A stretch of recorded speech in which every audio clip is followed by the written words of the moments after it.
Chapter 14-13. Jiang Pengji understood instantly that the lack of actual combat experience did not hinder the growth of an experienced driver. Considering Wei Si's thin-skinned face, she could only bear with the pain and give up on flirting with him, lest she scared him to death. Jiang Pengji pretended not to understand and said naturally, "Okay, I'll call the housekeeper over now." Wei Si nodded with a red face, but he secretly heaved a sigh of relief. If the Lord wanted to get to the bottom of it, he would not know how to deal with it. Jiang Pengji sat in the courtyard and waited for a while. 3 golden system prompts popped up in a row. Your good friend, your father, is online. Your express delivery has arrived. Your good friend, your father, is offline. Jiang Pengji was speechless. The old chief came online just to send her an express delivery. Jiang Pengji could not help but feel warmth in her heart. It felt good to have an acquaintance who cared about her in a foreign land. She glanced at the things in the storage cabinet with a smile. She carelessly lost control of her expression, and her smile was shattered. Look at what her dear old chief had sent her. Shameful names after shameful ones, but not one of them failed to explain their purpose in plain language. Zixiao is in good health. He doesn't need to take these pills. Jiang Pengji sent an offline message to the other party. Not long after, there was a reply. Your father, no matter how good his health is, he's just an ordinary person. I'm just afraid that you don't have self-control and don't know how to control yourself. Do you understand? Jiang Pengji was speechless. She was really not as beastly as the old chief thought. Jiang Pengji felt wronged. Her cold and aloof persona of many years had completely collapsed in front of the old chief. Wei Si solved his personal problems with the help of the old housekeeper. He had to make his bed, burn incense, and open the windows to disperse the smell. When Jiang Pengji came in, he had already returned to normal. My lord, you don't look happy. Did you encounter a difficult problem?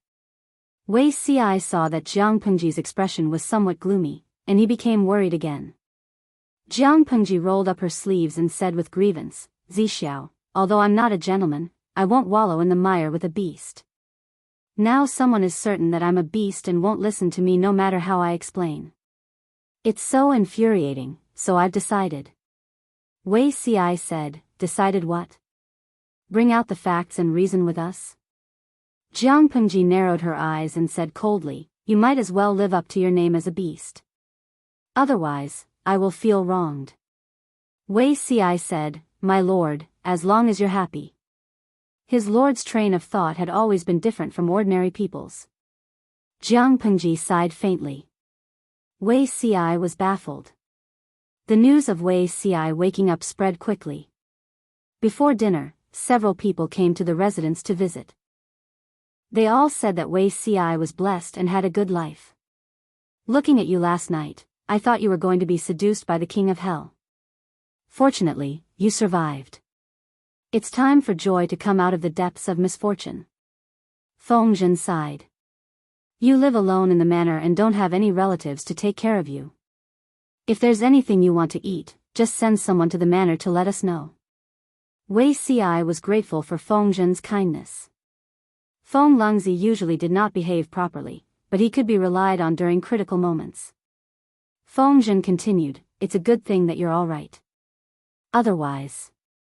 TSK, you didn't see what the Lord looked like. Just thinking about it makes me shudder. About the matter between Master and you, after what happened last night, people who didn't know at first probably noticed. Wei Si asked, what's the public opinion like?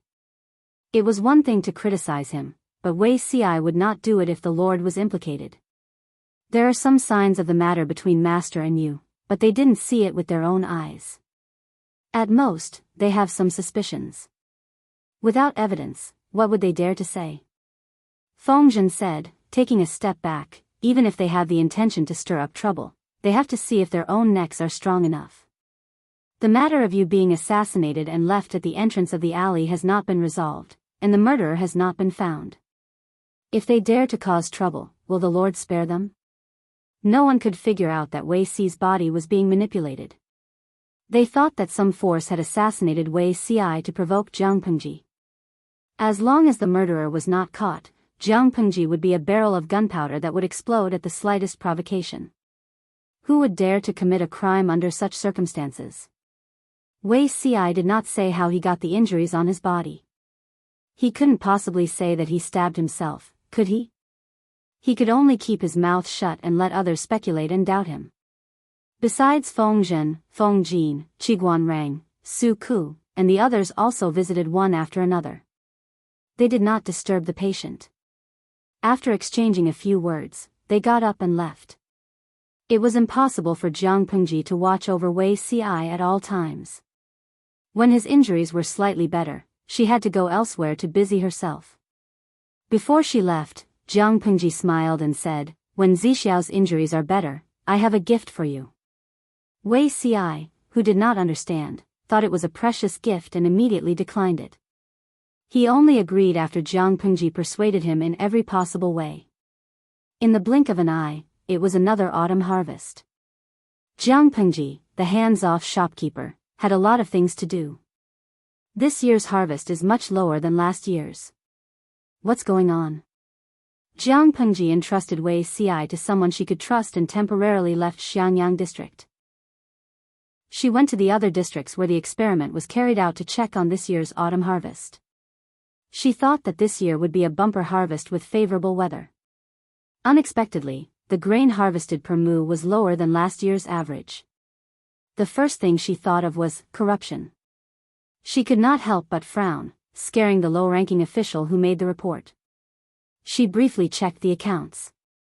They were meticulously done and there was nothing wrong with them. The fertility of the farmland is insufficient.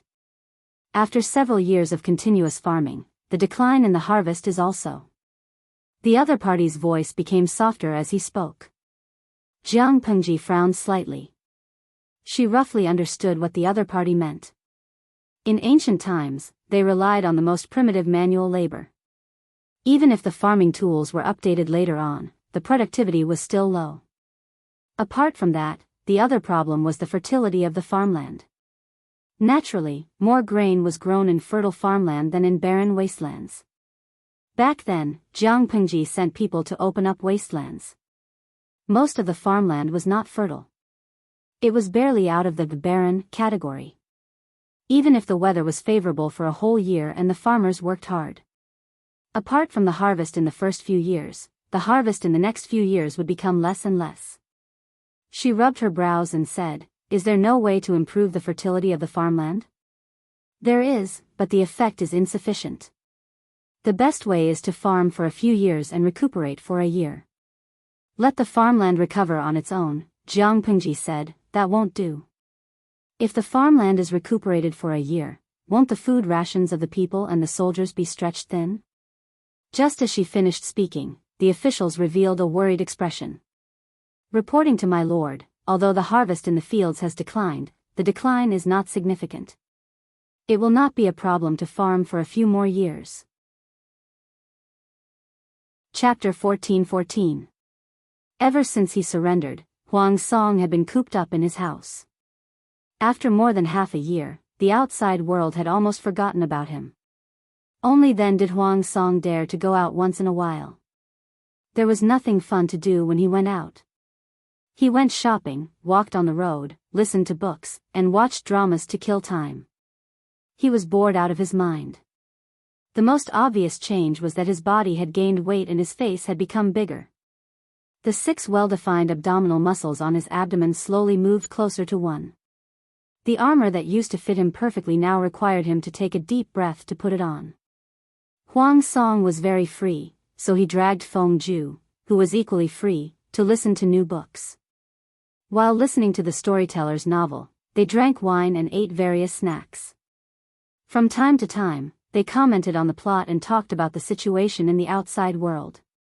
Their days were very pleasant.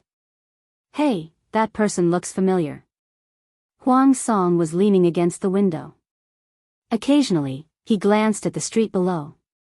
His sharp eyes noticed that a certain figure looked very familiar. He looked at the other person. The other person seemed to sense his gaze and turned her head to look at him. Huang Song recognized the other person at a glance. He almost choked. Wasn't this person Lucy? Where did she crawl back from? She was an overlord of a region. She was dressed in brown and had a cloth wrapped around her head. Her trouser legs were tied up high. The straw sandals on her feet were full of mud. Her exposed calves were also dyed a dirty color. People would believe that she was a farmer in the fields, let alone a feudal lord. Jiang Pengji also saw Huang Song leaning against the window on the second floor. She changed her mind and turned to enter the tea house. Bogeo's days are quite leisurely. Jiang Pengji walked up to the second floor and was almost stopped by the waiter. Seeing that Huang Song was dressed in luxurious clothes and had put on some weight after not seeing him for a few days, the waiter suddenly felt a little jealous. Jiang Pengji walked closer.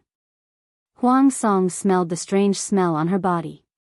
He could not help but pinch his nose and say, "Lanting, did you fall into a cesspool?" Feng Ju also frowned. Obviously, he was quite affected by the smell. Jiang Pengji said, "I didn't fall into a cesspool. Although there is a smell, it's not that bad, right?" Huang Song asked again, "Why are you dressed like this?" "I just came back from the fields. The bunch of useless people said that I was an experienced farmer, so I went deep into the mountains to meet him and asked him everything. The so-called experienced farmer was just a routine operation. It wasted my whole day." Jiang Pengji was so angry that she wanted to put her hands on her hips. Although the old farmer is experienced, many methods are recorded in farming books. It doesn't seem to be very useful. Jiang Pengji was so angry that she wanted to put her hands on her hips. Although the old farmer is experienced, many methods are recorded in farming books. Huang Song was confused. He understood every word Jiang Pengji said, but he didn't know what she was. A vassal went to see some old farmer with experience in farming? She didn't want to rule the world and became a farmer's wife? Huang Song casually asked a few questions, and Jiang Pengji said, "The weather has been good this year, but the harvest is much lower than in previous years.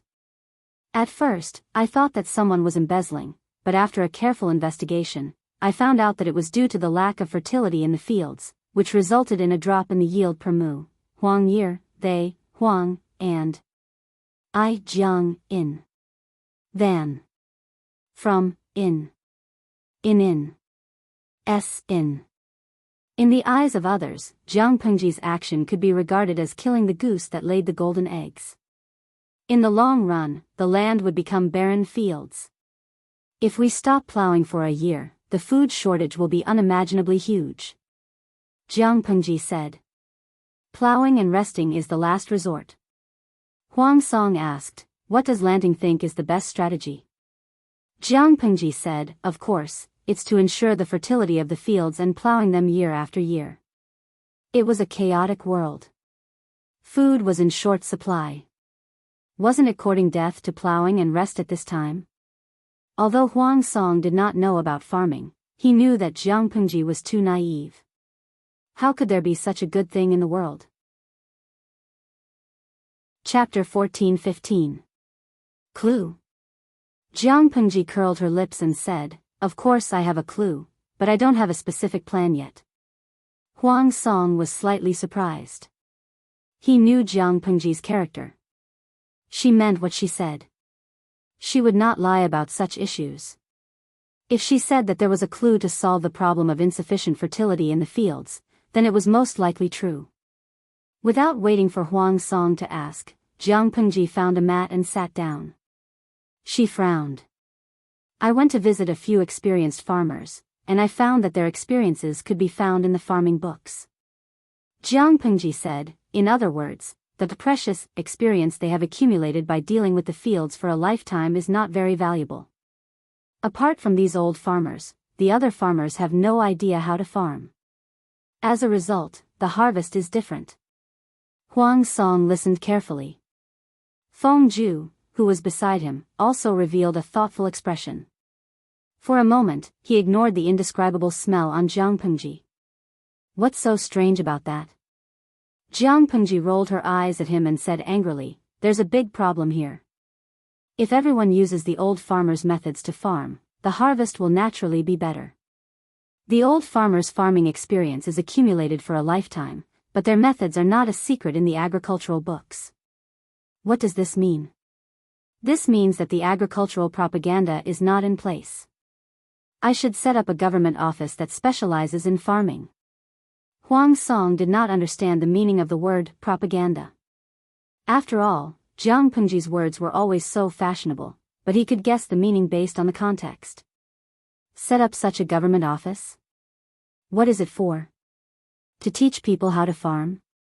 Huang Song said with some disdain and confusion. In people's stereotypical impression, the government was either civil or military. Which side could farming be related to? This was the duty of farmers. How could a scholar teach farmers how to farm?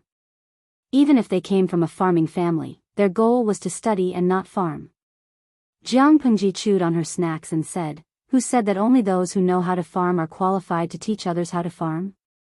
As long as this person is literate and has the ability to organize the experience in the agricultural books into books, with the experience of the old farmers, and then publicize the content to let more farmers know, won't the effect be seen? Everyone doesn't need to spend a lifetime dealing with the fields to accumulate that little bit of experience. With specific guidance, the harvest in the fields was naturally higher. Don't you think so, Bogeo?" Huang Song naturally had no way to refute. What Jiang Pengji said made sense, but, "You're right, but what does this have to do with the lack of fertility you mentioned? Don't tell me that setting up a government office specializing in farming can solve the problem." Logically speaking, Huang Song should not have intervened in these matters. After all, his identity was a taboo. However, he had forgotten this in a moment of carelessness. By the time Huang Song reacted, the words had already left his mouth. He could only maintain a normal expression and hold on. Jiang Pengji said, "Of course it has a lot to do with it. That's why I said you're not a cultured person. You don't even know how to farm." Huang Song, he had so many things to say that he didn't know where to begin. Is there a logical relationship between the two? Jiang Pengji said, "Are you still not convinced?" Huang Song said, "If you put it that way, I really can't accept it." Although he wasn't very knowledgeable, he was still a talented student under a famous scholar. His level of education was unquestionable. The farmer, in front of him, dressed in brown and walking barefoot in the mud, actually mocked him for not being a cultured person. Huang Song's rebuttal provoked a chorus of jeers from the 5 million viewers in the live stream. "Poor Taoist sees your chrysanthemum is poisonous. Come, come, come." Let's guess how long the streamer will use to slap Huang Shaosong in the face. Tudu Feiqiu, slap quickly. Ing Shao Zui, slap quickly. Yang Lu Xianyatsi, bet on slap quickly. The streamer's slap is always the freshest. She never stays overnight. With the 5 million viewers cheering for her, Jiang Pengji naturally wouldn't let them down. A fresh slap quickly came out. Jiang Pengji said, "You say that you're a cultured person. Then do you know that there's a saying in the book of poetry that goes, damp wilt wilt, millet wilt wilt wilt?" Huang Song thought about it and nodded. "Of course I know. Doesn't this mean that rotten weeds can fertilize the fields?" Jiang Pengji curled her lips and continued, "Sun Zi also said, covering the earth's surface, pulling weeds to grow grain, and fertilizing the fields with manure is a matter for farmers and commoners. Doesn't this mean that human and animal manure can enrich the fertility of the land?" The Book of Xixing also talked about related content. It talked about the wonders of manure and stable manure. From this, it can be seen that there are ways to increase fertility. It's just that ordinary people can't do it. You say that you're a cultured person. Don't you even know these things? Huang Song was speechless, but he didn't know how to refute. It was true that he was a cultured person, but which cultured person would pay special attention to these things? Huang Song was speechless after being slapped in the face by Jiang Pengji, but Feng Ju, who was beside him, was almost disgusted. Jiang Pengji saw Feng Ju's speechless expression and couldn't help but sneer. "Feng Ju, do you dislike feces? If we don't use feces to increase fertility, the farmland will be squeezed dry sooner or later. Without these methods, how can the output of the farmland supply the millions of mouths in the world? Feng Zhu's eyelids drooped slightly. He didn't want to argue with Jiang Pengji. Jiang Pengji continued, these contents can be found in books, and the records aren't detailed. The specific operation still needs to be tested. I've visited several old farmers in succession over the past few days. I found out that their farmland produces more grain than others, but the plowing period is shorter. However, the farmland itself isn't fertile. This result is definitely not only due to meticulous service, but also due to other reasons. Huang Song nodded as he listened, a thoughtful look on his face. Jiang Pengji spoke until her mouth was dry. She poured herself a glass of water and drank it to quench her thirst. According to what you said, it's indeed necessary to exist. Experiment with various farming methods and fertilizers. After a certain amount of harvest, promote them to the people. Naturally, the people can take fewer detours. Jiang Pengji said, I want to build more public toilets. Huang Song let out a puzzled, ah. The topic had changed too quickly. Public toilets? What are they? A place to use the toilet and change clothes. Ordinary people farm outside. Occasionally, when they have to use the toilet, they always find a place to relieve themselves. Don't you think it's too dirty? It's more convenient for men, but it's inconvenient for women. Jiang Pengji furrowed her brows. She didn't seem to think that it was dirty. If we build public toilets for the people to use, it'll be convenient for the people, and we can also ensure the cleanliness of the streets. At the same time, we can also accumulate fertilizer. Similarly, I think we can also set up some places to raise pigs and sheep. We can run a meat business and use their stables to fertilize the land. In addition, according to my observation, the peanuts from the barbarians are also wonderful. A certain farmer planted them, and the yield per mu of the field is higher than others. Apart from peanuts, many bean plants also have the wonderful effect of fixing nitrogen. Chapter 14:16. Huang Song looked at Jiang Pengji in confusion, as if he could not understand what was in her head. He teased, if you become a landlord, you'll definitely be the most profitable landlord. This was definitely a big landlord who had been held back by his ambition to dominate the world. Even though Huang Song felt that Jiang Pengji's plan was somewhat naive and reasonable, her way of thinking was worth advocating. If everything went as smoothly as she said, how many ordinary people would benefit in the future and how many innocent people would be saved from famine and food shortage? Jiang Pengji squinted her eyes and said unhappily, you want me to be a landlord? You make it sound like I'm not a big landlord now. I don't live as well as a great landowner. They're just a bunch of good-for-nothings who don't even know how to farm. What's the use of keeping them? When the feudal vassals achieved something, which one of them didn't get drunk and sleep on the knees of beauties, and hold the power of the world when they woke up? Wasn't it all for the sake of enjoying the beauty and power at the peak of one's life? What about her? Jiang Pengji felt that her life was one of toil. She had status and power, but no happiness. Jiang Pengji's anger soared. Huang Song was speechless.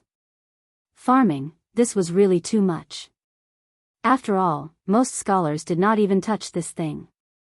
Feng Zhu frowned slightly and said, Duke of Lanting's words are too biased and harsh. As the saying goes, every profession has its own specialization. The people under Duke of Lanting's banner each have their own specialties. Farming is not their forte, so it's understandable that they can't do it. You should look for a farmer.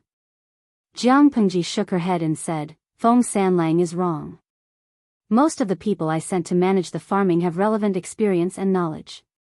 It wasn't that they didn't have enough knowledge, but that they stuck to conventions and didn't know how to be flexible. Even I know how to consult farming books to find information related to farming and visit experienced farmers to practice the contents of farming books. Why don't they know how to do this? To put it simply, those who managed the mulberry fields did not put their heart and soul into it. Instead, they focused on the management of the farmers and the harvest. Jiang Pengji did not lack people who could manage with their mouths open. She needed people who were truly focused on the fields. Jiang Pengji said coldly, since they don't have the ability to do so, they shouldn't have occupied the seat and not spilled the beans. Feng Zhu did not continue to refute. After all, it was not suitable for him to get involved in this matter with his current status. Huang Song stepped forward to smooth things over, lest the two of them get angry. Jiang Pengji drank 2 cups of tea from them and only left after she had calmed down a little. After Jiang Pengji left, Feng Zhu said, "This Duke of Lanting is interesting. He doesn't look like someone from a noble family at all." Huang Song raised his eyebrows. "Is that a compliment, Huijie?" Feng Zhu said, "I don't think it's a compliment. I can only say that with a person like the Duke of Lanting, the common people will have a much better life." Huang Song said again, "I remember. Huijie seems to have a classmate from a farmer's family?" Feng Zhu asked him, "There's such a classmate, but Bogeo hopes that Zhu can introduce him to you." Huang Song said, "It's not bad if we can form a good relationship with him."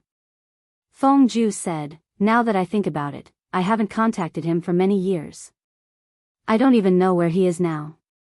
The farmer's family had Shenong as their ancestor. They advocated plowing mulberry and farming. Agricultural production and farmers' thoughts were the mainstream school of thought.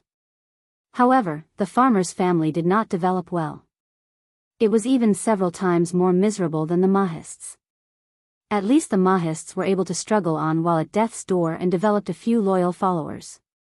However, there was no news about the farmer's family in recent years. It could be said that they were in dire straits. It was unknown if they could find a successor to the farmer's family. Jiang Pengji leisurely returned to the manor. On the way, she even bought a snack from the street. At that moment, the 5 million idle spectators were giving her advice. They recommended various farm manure and farming techniques to her. Jiang Pengji watched them seriously and memorized them with her heart. She ate her snacks as she wandered home. Ding dong. A private message sounded. Jiang Pengji glanced at it. It turned out to be a message from the old chief. "You Abba, why do you have to make it so troublesome?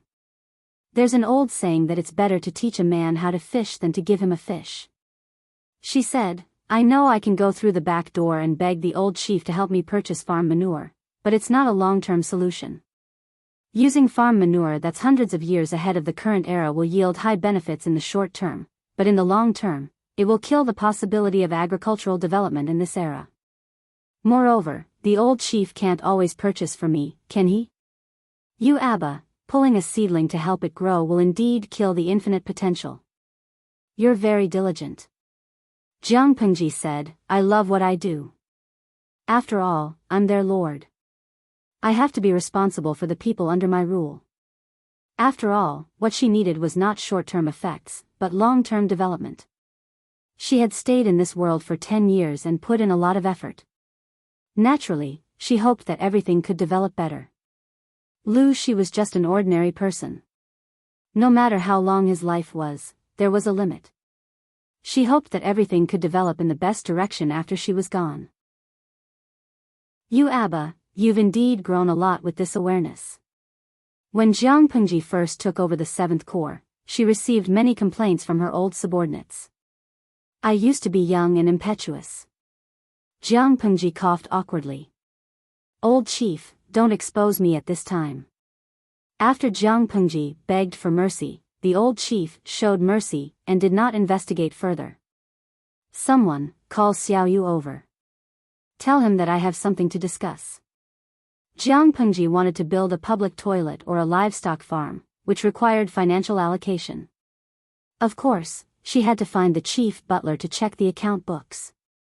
Su Ku hurried over and was about to bow when Jiang Pengji stopped him. "Xiaoyu, you don't have to be so polite. It's more important to talk about business. I want to build public toilets and livestock farms everywhere to raise livestock such as cows, sheep, and pigs. Send someone to come up with a plan and see how much capital it will cost." Jiang Pengji went straight to the point, but Su Ku was dumbfounded. Why did he have to build a livestock farm and a public toilet out of nowhere?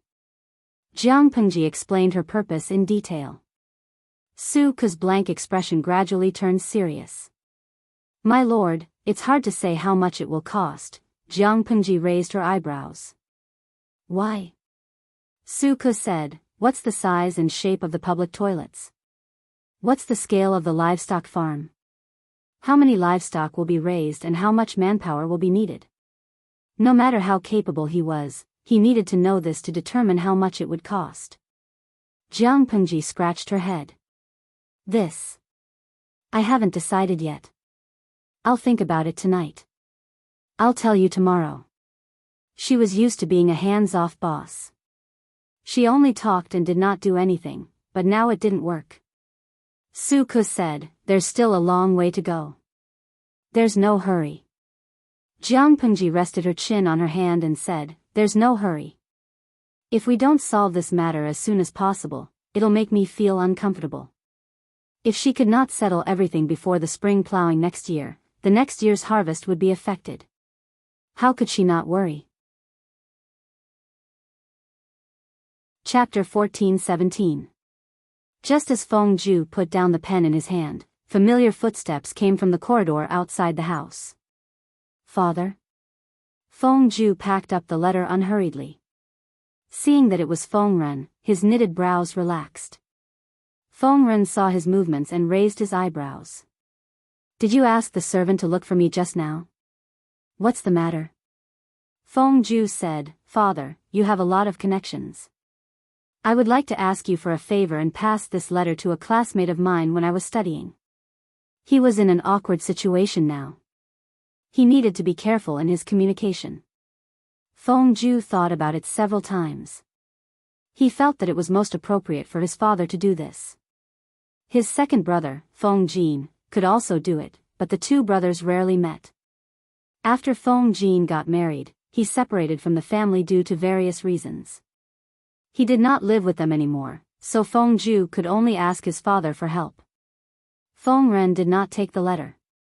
He just looked down at the name and signature on the letter.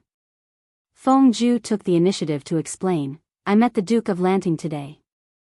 I thought she might need this person, so I made a recommendation. Feng Ren's brows relaxed. He reached out to take the letter and asked, why don't you do it yourself? If the recommendation was meritorious, Feng Zhu could use this opportunity to become an official again. As a father, Feng Ren naturally did not want his youngest son to deal with a 3 or 2-year-old kid all day long. Feng Zhu was not born to be a teacher. Asking him to teach and educate people? Misleading the young. Huang Song was also open-minded. He entrusted his daughter to Feng Zhu. Wasn't he afraid that she would be taught to deviate? Feng Zhu said, I have no interest in an official career. I helped to recommend him today because I think the Duke of Lanting's temperament is interesting. Feng Ren sighed secretly. He had already experienced his youngest son's stubbornness. He had no choice but to let it go. Then, who is this person you recommended? Feng Ren asked casually. Whether Feng Zhu had the intention to become an official or not, he took the initiative to use his connections to help Jiang Pengji attract talents. This was a signal of goodwill. Feng Ren naturally did not want Feng Zhu's goodwill. Because of the details, they would not be able to form an alliance but instead become enemies. Feng Zhu saw through his father's thoughts and said coldly, I'm afraid he is the only remaining descendant of the family. This person's surname is Dou, and his name is Shi. His courtesy name is Zhongguang. He was my classmate when I was studying. According to what the Duke of Lanting said today, she might be able to use this person. Feng Ren asked in surprise, Nongfu? Although the House of Agriculture was one of the 100 families, it had been in dire straits for hundreds of years. When Feng Ren was an official in the imperial court, he had never heard of any official who was from the House of Agriculture. Although the Mo family was in a miserable state, at least they still had a few descendants. Now that they had received Jiang Pengji's support, they had the potential to prosper. What about the farmers? Most of the members of the School of Agriculture were officials in agriculture. In layman's terms, they were officials related to agriculture. But because the School of Agriculture was in decline, those officials had nothing to do with the School of Agriculture. Feng Ren was quite shocked to hear that his son was the successor of a certain school of agriculture.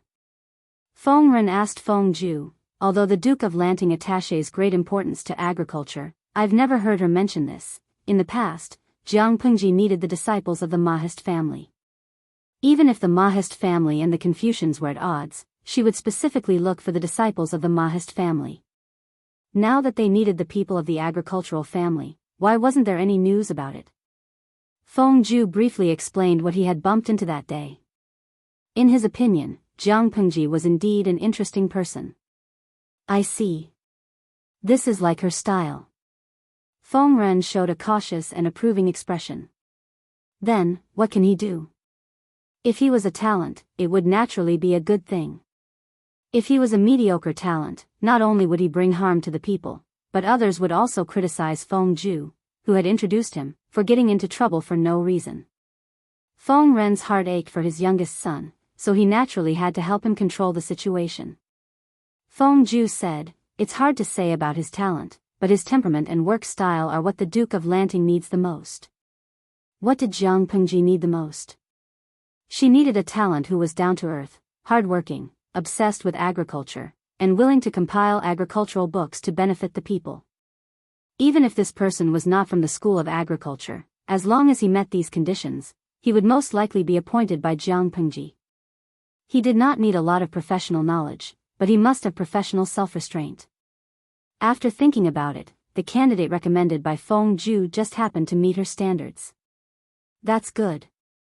Feng Ren nodded and said, as long as this person hasn't moved to another place, I will find a way to send the letter to that person. To avoid wasting time, it's best to inform the Duke of Lanting about this.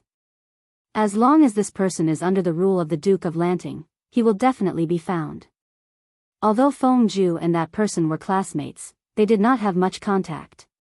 He only vaguely remembered where the person was from, but he did not even know his home address. Feng Ju said, I heard that this person's ancestors served as an agricultural official for several terms during the Xia dynasty. If we follow this clue, we should be able to find him. At the same time, Jiang Pengji also thought of the School of Agriculture after being reminded by the audience in the streaming room. Since she pinned her hopes on the development of science and technology on the Mo family, the School of Agriculture would naturally be indispensable in the development of agriculture. Jiang Pengji searched for information on the School of Agriculture overnight. After reading it, she had a hunch that it would be difficult to find people from the School of Agriculture. The School of Agriculture was roughly divided into two categories. The first category advocated sowing hundreds of grains and advised people to plow mulberry so that they could have enough food and clothing. The second category was related to their political ideology. For example, the ruler and his ministers plowed and ate together. In layman's terms, the ruler should plow and cook together with the people. From a modern point of view, this was promoting equal labor for everyone. There seemed to be nothing wrong with it, but would the feudal rulers in ancient times care about this? Seeing this, Jiang Pengji knew why the School of Agriculture was worse off than the Mo family. This political ideology was like stepping on a landmine. In this aspect, the Confucian school was more favored by the rulers. It was no wonder that it was later revered as the head of the 100 schools of thought. Speaking of which, can I find a decent successor for the School of Agriculture? Jiang Pengji was not confident about this. Kojiao Chi fan, what are you afraid of? Streamer, you have to believe that you are the chosen one. The talents you need will automatically come to you. Wuxing Dianji, you might even be able to cultivate an ancient version of the father of paddy. Kenbi Zhongji, even salted fish have dreams. As the chief instructor of 5 million salted fish, the streamer must be the most salted one. Some salted fish are not serious, but some salted fish are very serious. Kumiko Lemon, actually, I've always had a doubt. Didn't the School of Mo and the Confucian school not get along? Why can Zhang Ping, Xiao Guang, and the others receive high salaries and treatment in the Confucian school? I've watched the streaming for many years, but I've never seen them fight because of the difference in ideology. Chapter 14:18. Canteen Daffin Auntie, I don't agree. Speaking of scheming, isn't the streamer the ancestor? Can low-level scheming be ** cheese attract her interest? He deeply suspected that this was the main reason why Jiang Pengji liked practical people. Not long after, the bullet screen received tens of thousands of likes, and it suddenly became a hot topic. Jiang Pengji was speechless. These salted fishes were too much. Did she look like a person with a belly full of evil ideas? Jiang Pengji coughed softly. She could not see the awkwardness of being exposed. She highly affirmed the speculations of the serious salted fishes and chose to ignore the unserious bullet screen. Old driver is right. That's the general situation. Jiang Pengji supported her cheeks and said, I only need practical people. Those scheming fellows don't seem to have any other use other than wasting the salary I give them. They occupy the latrine but don't shit. What do I need them for? If there are too many troublemakers who stir up internal strife, it will easily corrupt the atmosphere. It will be difficult to lead the people's hearts. It was not that people who were good at scheming were useless, but for Jiang Pengji at the current stage, their value was too little. No matter how one looked at it, she admired practical people more. Because industry thrives the country. Jiang Pengji rarely called out names. Naturally, she did not know that the old salted fish was so happy that he jumped 3 feet high. The corners of his mouth were about to reach his ears. Lo si ji lianmeng, sob sob sob, the streamer's voice is so nice. I feel like I'm blessed by the moon god and Cupid at the same time. Mama, did you hear that? The sweetheart I've been chasing for 10 years finally took pity on me. She called me old driver. The salted fish screamed crazily in his heart. Mujio Yijio Wanli, you're one of the ancient big shots in the streaming room. Be more reserved. The salted fish who was not called out smiled on the surface, but his heart was burning with jealousy. The bullet screen was full of emojis of secretly gritting teeth in jealousy. 5 million salted fishes. Why did they get special treatment? This luck was even more enviable than winning the lottery with 5 million yuan. No matter how lucky the salted fishes were, they were still not as lucky as Jiang Pengji. She was worried about finding a suitable candidate. The next day, Feng Ren paid her a visit and tactfully mentioned that Feng Ju was recommending talents for her. Jiang Pengji's hands trembled and she raised her eyebrows in surprise. Even the way she addressed Feng Ju became more intimate. Huijie's schoolmate? Jiang Pengji was a person who held a grudge. Feng Ju was indifferent to her, so she addressed Feng Ju as Feng Sanlang. Since Feng Ju had expressed his goodwill to her, she might as well change her attitude. Feng Ren didn't notice it. He said with a smile, my son admires that person very much. He should be good. Jiang Pengji asked, where is he? If that person lived very far away, it would take 2 to 3 months for Jiang Pengji to conquer him. It would take too much time. When Feng Ren came to see Jiang Pengji, he naturally knew her address. Coincidentally, the man was from Shangyang County's Yang Mountain. His ancestor had been an agricultural official several times, so following this trail was easy to find. So you're saying that he's from the same hometown as you? If he is truly talented, I would like to recruit him to work for me. Jiang Pengji finished speaking with a smile, but soon after, she revealed a somewhat awkward expression. She said, there's something that you don't know. The promotion of talents this time was related to the livelihood of the people, so the candidates had to be very careful. I'd like to go and take a look myself, but I'm busy with worldly affairs and can't get away. Go there personally? Feng Ren was shocked and secretly speechless. It was just a farmer's talent. She could just send an official document to recruit him. Why did she need a feudal lord to go there personally? For this talent to go there personally, it showed that her next move was extremely important. At least it could cause a great change in the power structure.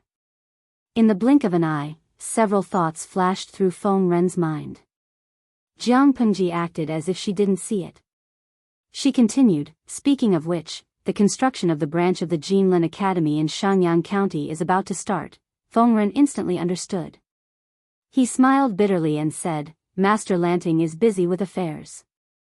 I'm afraid you can't do it yourself. If you don't mind my old age and incompetence, why don't you entrust this matter to me? Coincidentally, I'm also going to Shangyang County to supervise the construction of the branch. I can handle both matters on the way. Other than Qingqing, Fengren, Yuanjing, and Wan Xian, these great scholars were precisely not Jiang Pengji's aides and retainers. She couldn't order them around at will. For example, regarding the branch of the Jinlin Academy, she had discussed with these educational experts. She didn't make arbitrary decisions.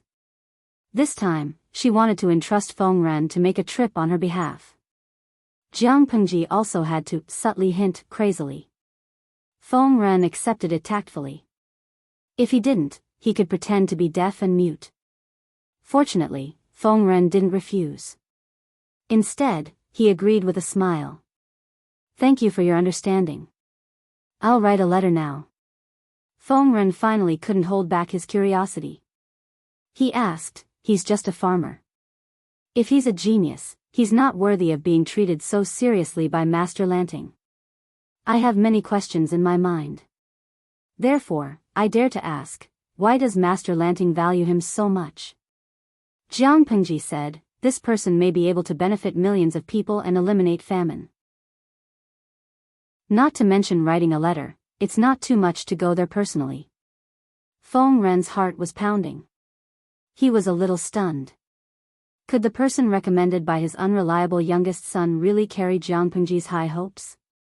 Talents couldn't be recommended blindly. If the recommended person didn't have any real ability, it would ruin the reputation of the guarantor. He deliberated and said, if that's the case, I'll make a trip on behalf of Master Lanting. If that person is really talented, I'll definitely bring him back. Fengren was also a sly old fox. He didn't say too much. Instead, he left a way out. If the person was talented, he'd bring him back. If not, he'd stop. Anyway, he couldn't blame it on him. Jiang Pengji saw through him but didn't say anything. She smiled but didn't say anything. Not only did she give Fengren the letter for the expedition, but she also gave him the draft of the agricultural book that she'd sorted out a while ago. If that person was well-versed, he'd definitely see the value of those drafts. If he wasn't well-versed, Jiang Pengji wouldn't have wasted her effort. From the beginning to the end, the salted fish in the streaming room was the most surprised. Kuzagio Chi-fan, I'm giving the streamer 666 brainlessly. She's indeed the chosen one. She gets whatever she wants. Yesterday, she was still worried about the farmer. Today, Fengren came to deliver a pillow. What could be more awesome than this? Liren Choshuang, Fengren, you've gained countless fans with this move. Looking at the screen full of 666 comments, Jiang Pengji couldn't help but laugh. She secretly analyzed the hidden intention of Fengren's move. She lowered her head and was lost in thought. Unexpectedly, the direction of the bullet screen in the streaming room changed instantly. When she came back to her senses, countless exclamation marks almost drowned her in the bullet screen. What's happening? Tudu Feichio, streamer, look at the streaming room. The streaming room? What's wrong with the streaming room? Jiang Pengji was surprised. She carefully looked for the difference in the streaming room and found that there was an additional announcement. To thank the audience for their support over the years, the streaming room has unlocked the segment Dream of 1,000 Years. Viewers, old and new, are welcome to participate. What the hell? Chapter 1419. Kwai Xiao Meng Xian, a class representative can explain. What is this Dream of 1,000 Years? Blue drawer, it sounds like something I don't understand, but it sounds awesome. Carefree hee, no. It's more like a magical welfare reward. I'm super curious. The salted fish on the red bullet screen was surprised and curious, like a baby. The salted fish on the blue bullet screen was one-sided. Eat Kwai Duo Zhangda, oh my god, have you fallen? Dream of 1,000 Years is out. Yang family's little princess, is Dream of 1,000 Years going to be reopened? TSK. Are those idiots going to pounce on us again? Siju and Bourgeois, let's go. I thought this streamer was a decent streamer. I didn't expect her to hide so much. Scary. The salted fish on the blue bullet screen obviously knew what was going on. The bullet screen was filled with shock, fear, disappointment, scolding, and some even said that Jiang Pengji was a scheming B***tch. After pretending to be a vassal for so many years, she finally couldn't help but reveal her fox's tail. It was disgusting. Seeing that the content on the blue bullet screen was getting more and more outrageous, many of the salted fish on the red bullet screen could no longer sit still. They all stood up and cheered for Jiang Pengji. They hadn't even figured out what the Dream of 1,000 Years program was. Why did these guys start to hate the person they liked? Kneel and call daddy, hey. I can't hold my temper anymore. What do you mean? Scolding people has to follow the basic rules. Did our streamer offend you? If you don't want to watch the stream, get out. Don't occupy the latrine and take up our spot. Do you really think salted fish like us are useless? The salted fish on the red bullet screen had always claimed to be Jiang Pengji's loyal fans. After all, they were Jiang Pengji's solid support since the beginning. The salted fish on the blue bullet screen were just a group of guys who joined later. If they weren't separated by a dimension, they would have started fighting. Didlama, bah. Don't blindly protect this streamer. I've finally seen through her. No matter what persona she has, she's still a beggar on the internet. The previous streamer was also a talented woman. She was a gentle, elegant, and dignified classical beauty. She applauded for the sake of watching the stream with men. Wasn't the so-called Dream of 1,000 Years a platform for chicken recruitment? The previous host only went online after he was done with his F***king persona and pretentious enough. Now that the host is the strongest duke in the world, the price of going online will definitely be much more expensive than before. This viewer's bullet screen received a lot of likes from the blue bullet screen salted fish. Because of the previous time traveler, Dream of 1,000 Years was more famous than Tavern Heaven on Earth in their world. As long as one had money, one could place a task in the Dream of 1,000 Years section of the live broadcast room. After the host accepted the task, the audience could experience sensory enjoyment in their dreams that was infinitely close to reality. A rich man could order and choose to have sex with any woman he wanted. Previously, there were many tycoons who placed orders to have sex with the former host in the dream. After they were tired of it, they ordered other women. This was simply a large-scale brothel. Speaking up to this point, some people had doubts. The previous host had gone too far. Could it be that no victim had found any clues? How did he find out?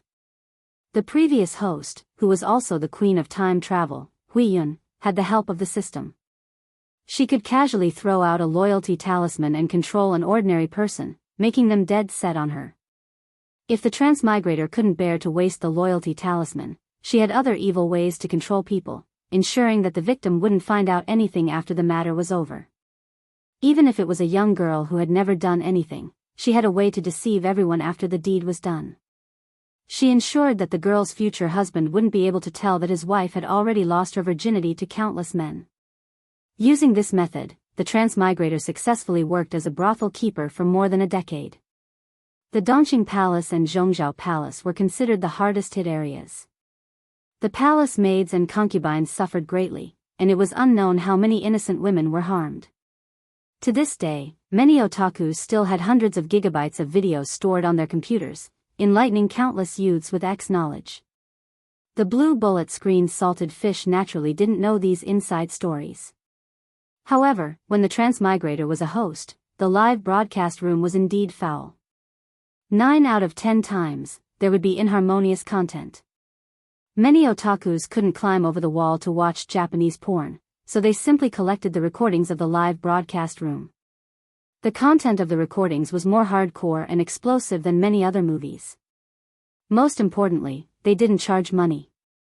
A few years later, these recordings had a huge impact on the production chain of a certain business in Japan, causing a period of depression and loss. All kinds of dark history could be said to be innumerable. The blue bullet screen salted fish saw the words, "Dream of 1,000 years," and subconsciously thought of the fear of the live broadcast room being dominated by the 8th letter. Under Jiang Pengji's management, the live broadcast room had already escaped from the shadow of the previous host. People had also forgotten about the dark history, but it didn't mean that they had forgotten it. All they needed was an opportunity, and all the memories would come back.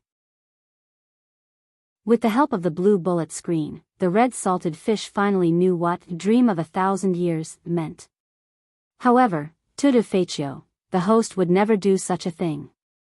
Otherwise, I would live broadcast eating rice fields.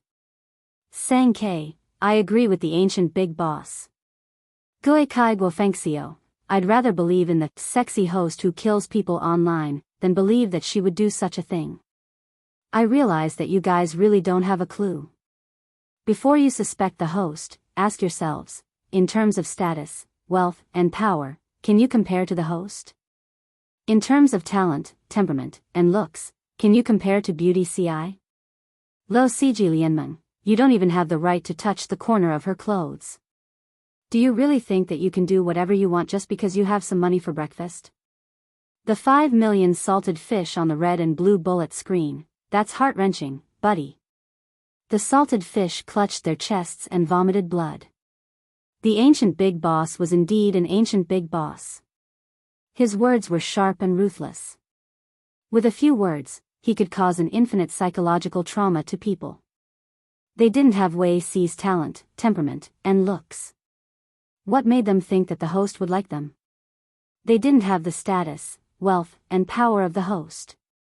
What made them think that the host would care about their money for breakfast?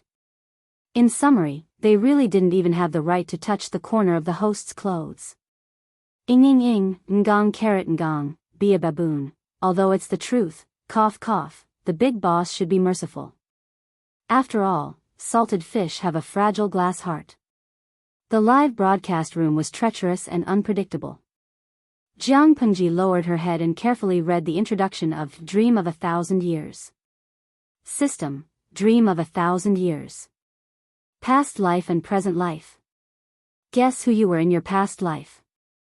In order to thank the audience for their support over the years, and to give the audience the opportunity to have close contact with their favorite host, every week, one lucky audience member will be selected to go through 12 hours of dream travel. Jiang Pengji, this "Dream of 1,000 Years" was completely different from the "Dream of 1,000 Years" that the salted fish were talking about. But Chapter 1420. You may not believe it, but the African baby finally became popular and transmigrated. The original poster posted a screenshot on the first floor. There was a line of golden words on it. Congratulations to the viewer, Yi Wu Yanling, for winning the first "Dream of 1,000 Years" event. The post sank as soon as it was posted. Not long after, it was scooped up by countless salted fish and quickly became a popular post. Comment 33, F***CK. I found a shameful lucky emperor. The content of the post makes people feel uncomfortable. Comment 108, I never expected that a group of ancient big shots would be defeated by a green-skinned guy from the forum. The forum was called the Empress Streaming Forum. One look at the name and you knew it was a forum for the live stream. The members were very active. The ancient big shot, Tuda Faccio, was the founder of the forum and the editor of the related magazine. The members who stayed in the forum for years were mostly at the yellow underwear level. The green-skinned guy was a newcomer. Who wouldn't be jealous? They were loyal to the streamer. Why didn't such a good thing happen to them but to a green-skinned guy? Comment 999, OP, open the door. I'm going to hack you to death. Comment 1008, sob, I thought it was photoshopped. I didn't expect it to be real. The probability was 1 in 5 million. With such good luck, why didn't you buy a lottery ticket? Why are you fighting for a slot in the live stream? I was so angry that my heart ached. I was jealous. Comment 2035, I'll sharpen my knife in secret. When I'm done, I'll hack you to death. Comment 4088, I'm waiting for the OP to transmigrate and fail. Comment 5555, it's our red team who got the first blood. If the next dimension got the slot, wouldn't we vomit? The OP helped me send a message to the streamer. I've washed up, stripped, and waited for her on the bed. Why isn't she here yet? It's already 520. Most people were envious, jealous, and hateful. A small number of people treated the OP like a koi fish and wished they could repost it every day. The OP, everyone is so passionate. I'll cherish the opportunity to touch the streamer's hand. I'll tell you how it feels when I come back. After attracting a wave of hatred, the OP quickly went offline. Not long after, the 5 million salted fish saw a small screen appear in Jiang Pengji's live stream. They clicked on it and saw an unfamiliar live stream. The streaming room was attached to Jiang Pengji's room, so they could watch it on the same screen. Jiang Pengji clicked on it too. Oh my god, I actually transmigrated. In the picture, the woman with a delicate and classic appearance widened her eyes in shock. She raised her hands and turned them over and over. The woman's hair was combed into a woman's bun. She was supposed to be gentle and virtuous, but she made an action that was completely inconsistent with her temperament and appearance. She gently pinched her face and couldn't help but let out a cry of pain and let go. I just fell asleep on my bed, and as soon as I opened my eyes, I ran here. I'm shivering. Host, where are you? The woman looked at the screen of the live stream with tears in her eyes and could not help but cry for help. Although it was only a 12-hour experience, she was shocked and scared to suddenly appear in an unfamiliar environment. The group of salted fishes fell silent. Jiang Pengji coughed softly and immediately sent a bullet screen to her. Host V, don't panic. Look around and see if there's anything to prove your identity. Oh, got it. The woman was not used to the clothes on her body and almost stepped on the hem of her skirt. Fortunately, there was no one around to see her embarrassment. She quickly moved to the bronze mirror on the dressing table and tried hard to stretch her face in front of it. She looked left and right and murmured, I'm sure it's a soul transmigration. There were some bamboo slips on the table in the room. She tried hard to identify them. She stared until her eyes were sore and barely recognized what was written on them. Zong. Guang. This name is quite masculine. Is this body called Zong Guang? She flipped through the other slips. Some were Shanju Sanren, some were Zong Guang, and some were Do Xianren. So, what is this body called? While she was puzzled, the door of the bedroom was gently opened. A woman dressed as a maid bowed gently and said, My lady, there's a distinguished guest at home. The woman had her back facing the maid, so the maid could not see the stiff expression on her face. Dumbstruck, crazy screamed JPG, who could tell her what to do next. Ah, help. When the salted fishes saw her reaction, they all convulsed with laughter. This reaction was too funny. Perhaps the heavens heard the woman's voice. A prompt appeared at the bottom of the streaming screen. System prompt, please report to the master. I'll go over now. The woman forced herself to stay calm. Her voice was stiff as she imitated the system prompt and replied to the maid. The maid was surprised but did not think too much. The lady had caught a cold a while ago and only got better after half a month. It was normal for her voice to be stiff. After sending the maid away, the woman suddenly heaved a sigh of relief. She collapsed on the ground like a dehydrated salted fish. She muttered to the streaming screen, SOS. Based on the current situation, this body did not seem to belong to a commoner. What posture should she use to not expose herself? Speaking of which, will the baby not last 12 hours before being eliminated as a demon? The salted fishes laughed after hearing that. 12 hours? Can't you be a little more ambitious? The woman looked dispirited. She took a deep breath and the scenes and images of Jiang Pengji streaming appeared in her mind. She secretly encouraged herself. Don't be afraid, don't be afraid. You have a solid backing of 5 million and the streamer behind you. It turned out that the woman's worries were unnecessary. She was here to experience it. It was not like she could not really go back. The system would naturally open the door for her. This family's surname was Do. This was the territory of Yangshan in Shangyang County. The woman blinked her eyes after hearing that. As one of the fans of the streaming room, she naturally knew the latest developments in the streaming room. The surname Do in Yangshan in Shangyang County. Could it be that this family is the talented farmer that the streamer is looking for? The woman muttered to herself. On the surface, she ordered the servants to prepare to receive the guest according to the system's prompt. The maids did not suspect anything. Instead, they felt that the lady was exceptionally straightforward that day. The only thing that was awkward was, she seemed to be suffering from an eye disease. Her eyes could not help but stare at a certain place. It looked strange and scary. There was a distinguished guest at the door today. The guest was the well-known former head of the Feng family, Feng Ren, one of the famous scholars. Others did not know why Feng Ren was there, but the woman knew that he was there on behalf of Jiang Pengji to recruit Do Shi. Thinking of this, the woman suddenly recalled, isn't Zhongguang Do Shi's courtesy name? This body is most likely Do Shi's wife? She muttered to herself. She followed the system's prompt and turned left and right. When she reached the outside of the main hall, she heard Feng Ren's voice. System, please pay attention to the prompt. Do not do anything that will ruin the character's design, so as not to cause trouble to the original owner. The woman nodded quickly. She quickly reacted and stopped what she was doing. Others could not see the streaming room's screen and the system's prompt. Her action looked like she was possessed. Sigh, I really don't know how the streamer can ignore the streaming room for 10 years and not be affected by the bullet screen. The bullet screen was full of obscene words and jokes. She held it in until her cheeks hurt.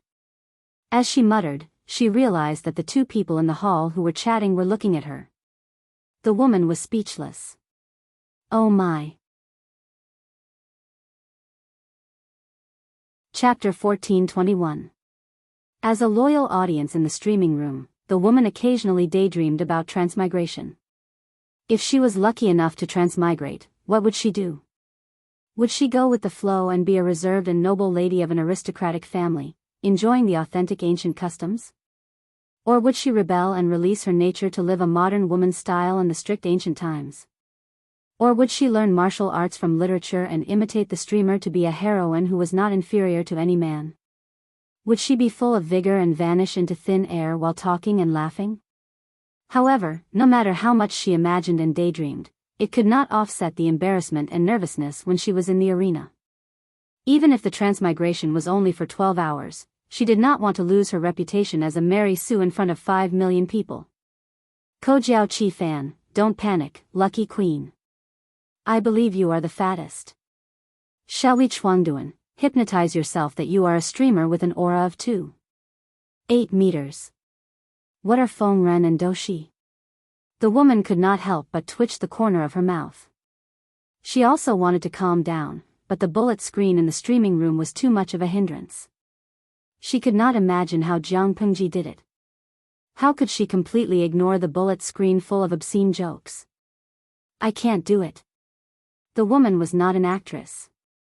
Her ability to control her emotions was only at an ordinary level. Although it could not be said that all her emotions were written on her face, it was not to the extent that she could not show her emotions. She was not aware of it, but others saw the subtle expressions on her face. Sadness, surprise, fear, retreat. All kinds of emotions flashed through her face. Feng Ren was speechless. This was Do Shi's wife? Do Shi looked at his wife with surprise and worry, but there was no reprimand or displeasure. It could be seen that Do Shi and his wife had a very good relationship. Master Feng, this is my wife. Do Shi smiled and went forward to hold the woman's hand. She suddenly stiffened and her fingers seemed to shrink back. Do Shi was puzzled, but he did not let her break away. Otherwise, it would be difficult to smooth things over in front of Feng Ren. My wife has admired your talent since she was still in her boudoir. Now that she heard that you are a guest in our house, I'm afraid she is overjoyed. Hearing that their idol of many years had come to visit in person, it was understandable that the fans would be too happy to do something unruly. Feng Ren said with a smile, "I saw that your mansion is in good order just now. I guess it's because your wife runs the house well and takes care of things well." The woman bowed in a slightly stiff manner. Her cheeks were flushed as she said embarrassedly, "I don't deserve your praise. Mister, you're too kind." From an outsider's point of view, her reaction coincided with what Doshi had just said. The awkward atmosphere was immediately alleviated. After sitting down, the woman's cheeks continued to redden, and she did not dare to raise her head to look at him for a long time. "Zhang Jike's ping pong, I broke out in a cold sweat just now. After this stage, the next part should be easier, right? Tout de fait, your acting skills are not bad." Unbeknownst to him, the woman was already crying in her heart. She was really scared and worried. In a completely unfamiliar environment, facing a complete stranger, her heart was in her throat, but she could only brace herself and hold on. Doshi and Feng Ren noticed the woman's uneasiness and embarrassment. Fortunately, both of them were gentlemen, and their current focus had nothing to do with her, so they did not dwell on her. Doshi did not know Feng Ren's purpose this time, but the woman with the script knew. Feng Ren came to test Doshi's ability. If Doshi met the requirements, he would be promoted immediately. The woman tried her best to sit upright, and secretly sighed. The feeling of watching a live broadcast and being there was really different. She came just in time, and Feng Ren and Doshi had not even exchanged greetings. Doshi was secretly guessing Feng Ren's purpose this time. Could it be that Feng Ren's purpose this time was related to his own future? But, how could he be worthy of Feng Ren's personal visit? As far as he knew, there were a lot of talents in the Lanting General's camp. How could he be short of one person, let alone Feng Ren? While he was secretly wondering, Feng Ren, the old fox, had already begun to test him. Doshi did not realize this, but the surrounding women were so excited that they clenched their hands on their knees, wrinkling the fabric of their clothes. The show was about to begin. "May I ask, sir, why are you here?" Doshi secretly pondered, and he also had a faint expectation in his heart. He tentatively asked Feng Ren, "Yang Mountain is remote. If you want to do something, it might not be convenient. As Zhongguang said, I do have some difficulties here." Feng Ren said with a smile, "Under the order of the Lanting General, I am supervising the construction of the branch of the Golden Scale Academy, and the location of the branch is near Yang Mountain. I'm ashamed to say that I don't know much about Yang Mountain. If I want to build a big building here, I need help from someone who knows everything.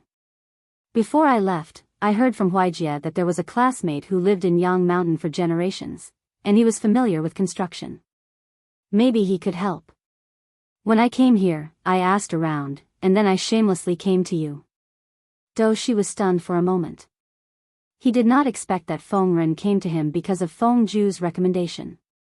He said humbly, "This is just a small matter. Sir, you can just send someone to inform me. Why do you need to come to my house in person?" Although it was a help, it was also an excellent opportunity for Doshi, and others could not ask for it. If it was done well, he might be able to build a relationship with the Feng family, and he would have more connections in the future. "It's not just for this," Feng Ren said with a smile. "Recently, I've been compiling books for children, and the content is related to the 100 Schools of Thought. The 100 Schools of Thought have a wide range of works, and even the Feng family has not collected many books. I heard from Huijie that Zhongguang is a descendant of the School of Agriculture, so you must have a lot of agricultural books in your house. I shamelessly came to your house to ask for advice from Zhongguang. It would be great if I could borrow 1 or 2 books." After listening to Feng Ren's explanation, Doshi naturally did not doubt it anymore. Instead, he was a little fearful. For a famous scholar to ask for guidance from a nameless junior, the other party was giving him face. How could Doshi dare to casually agree? Feng Ren used this topic to test Doshi's depth. The Feng family had collected a lot of agricultural books, and Feng Ren had also dabbled in this area, so it was not a problem to teach him. Doshi also completely let down his guard, and told him everything he knew. As a small part of the 100 schools of thought, the school of agriculture had always not been valued. It had been a long time since Doshi talked about the school of agriculture with someone so freely. Once he started talking, he could not stop talking. He was so immersed in it that he did not notice Feng Ren's smile getting wider. As a bystander, the woman naturally did not want to miss Feng Ren's reaction. Judging from his attitude, Feng Ren was quite satisfied with Doshi. It seemed like there was a chance. When Doshi's mouth was dry from talking, Feng Ren took out a roll from his sleeve and said, "I came across something a while ago." This was naturally the draft that Jiang Pengji had given to Feng Ren. Doshi asked, "This is?" Feng Ren said, looking at the content, "It seems to be closely related to the school of agriculture." Doshi's curiosity was aroused, and he boldly borrowed it from Feng Ren. He did not feel anything at first glance, but when he looked at it carefully, he felt like he had found a treasure. Feng Ren did not disturb Doshi, but waited with a smile. From the corner of his eye, he saw that Doshi's wife was looking at him with a look of understanding. He had the illusion that a junior had seen through his plans. Chapter 14:22. The woman saw through it but didn't say it out loud. Feng Ren had a better impression of her. On the other side, Doshi was getting more and more excited. He couldn't help but ask, "Where did you find this?" Feng Ren showed just the right amount of confusion. "Why are you so excited? Could it be that this item is a supreme treasure?" Doshi suppressed his excitement.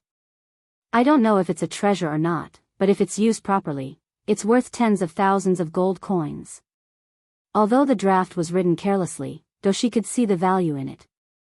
Unlike the obscure and simple farming books, the content of the draft was concise and clear, almost like a vernacular.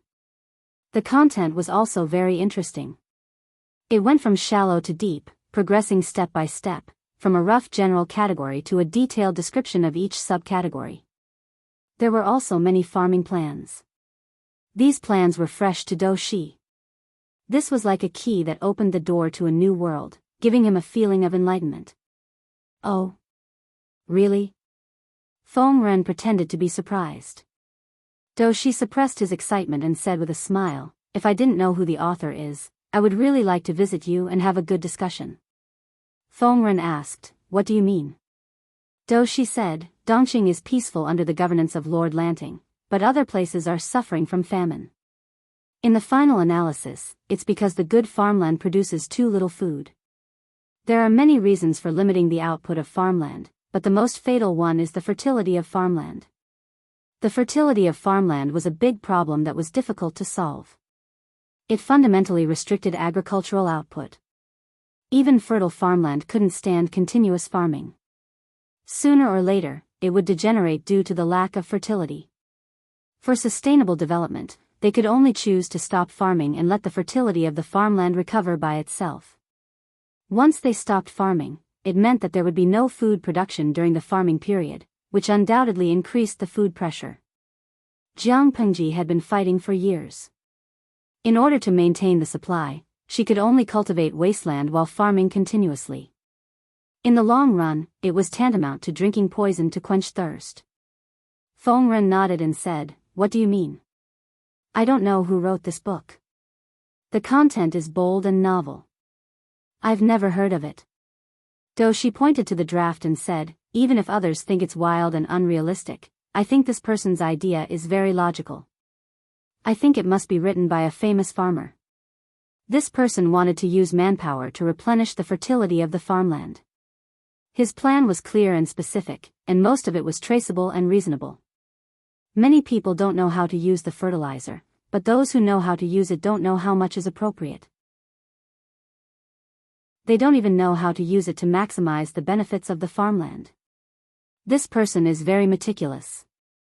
Not only did he think of everything, he even provided detailed steps." When he spoke up to hear, Doshi spoke with fervor and composure, and he seemed to be unable to stop. The reason why good farmland was called good farmland and had a higher output than ordinary farmland was naturally because the farmland was more fertile. If external forces were used to interfere with the fertility of the farmland could be maintained at an extremely high level of fertility without the need for plowing and fallow. Would there be any need to worry about a high harvest? The Dou family was considered a relatively large and wealthy family in Yangshan. Dou Shi himself was a member of a farmer's family, so he was very familiar with the process of farming.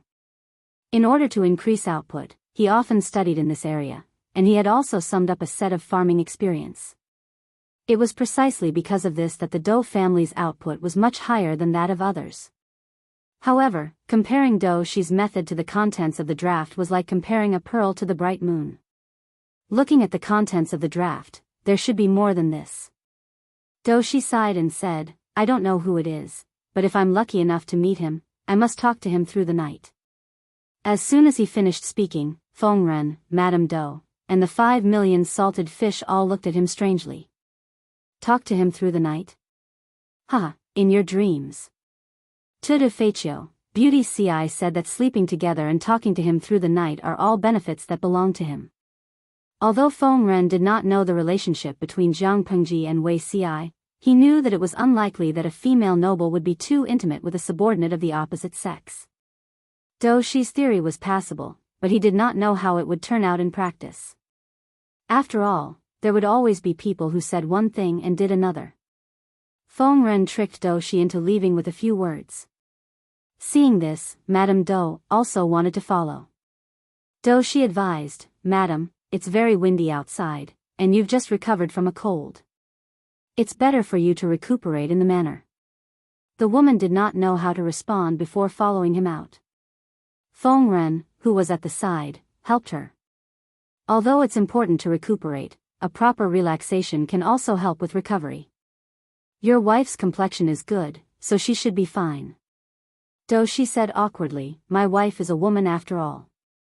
If I go with you, I'm afraid I'll be a hindrance. Feng Ren smiled and said, it's okay. Dou Shi did not know why he came, but this madam seemed to have seen through him and was watching the show from the side. One could imagine that she was also a clear-minded person. Hen Xingzhao, oh my god, I don't know why, but when I see Big Boss Feng Ren smile, I feel creepy. It's more than creepy, the woman muttered to herself. When she was in front of Feng Ren, she felt that this old fox was more uneasy than she had imagined.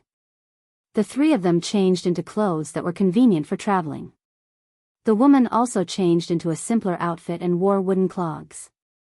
The woman was embarrassed to find that Feng Ren and Dou Shi did not make a sound when they walked, but she was the only one who made a clanking sound when she stepped on the wooden clogs. The woman was speechless. Hum hum hum, nh. Dou Shi also looked at his wife in surprise, and Feng Ren looked at her with a faint smile. She was so stressed. She felt that she could be exposed at any moment. I was a little sick earlier. If I've been rude, please forgive me, the system did not prompt her, so she could only rack her brain to think of a way to deal with it. Fortunately, Feng Ren was not a calculative person, so he did not criticize her. The Dou family had a lot of farmland, and Dou Shi took care of a few acres himself. They were considered experimental fields. Because of proper care, the crops were growing well. Dou Shi was not only good at theory, but he was also very good at practice. He knew that the political views of the farmers were not in line with the mainstream, and he did not have any background, so officialdom was not suitable for him. Therefore, although he wanted to become an official, he also knew what he was doing. Most of his thoughts were on how to run the family business. As a rich family in Yangshan, running the farmland well was equivalent to running the family business well. Dou Shi combined theory with practice, and the harvest of the farmland was very good. Even if it was a disaster year, he could still make a small sum of money. If God was kind to him, he would make a lot of money this year. It was rare to see a landlord as pure and unpretentious as him in this world. You could not see what other landlords looked like, but he had a good reputation in Yangshan. Feng Ren had never worked in the field, but he still had a theory. The woman also had the help of the salted fish in the live broadcast room, and from time to time, she would say something amazing. Feng Ren praised, your wife is really not an ordinary woman. With such insight, no wonder you can be in harmony with Zhongguang. The woman smiled shyly. Chapter 1423. Feng Ren and Doshi chatted happily as if they were old friends. The more Feng Ren knew about Doshi, the more satisfied he was. However, he was not in a hurry to reveal the purpose of the expedition. Instead, he secretly sounded Doshi out and wanted to know what Doshi thought of the Duke of Lanting. No matter how great Jiang Pengji was, there were still many conservative people who did not buy into her. Doshi did not look like a pedantic person, but it was hard to guarantee that he would not be conflicted because of Jiang Pengji's gender. There were precedents of people refusing to conquer because of their gender. I didn't expect Yang Mountain to be such a paradise. Feng Ren smiled as he took off his bamboo hat and put it in front of his chest.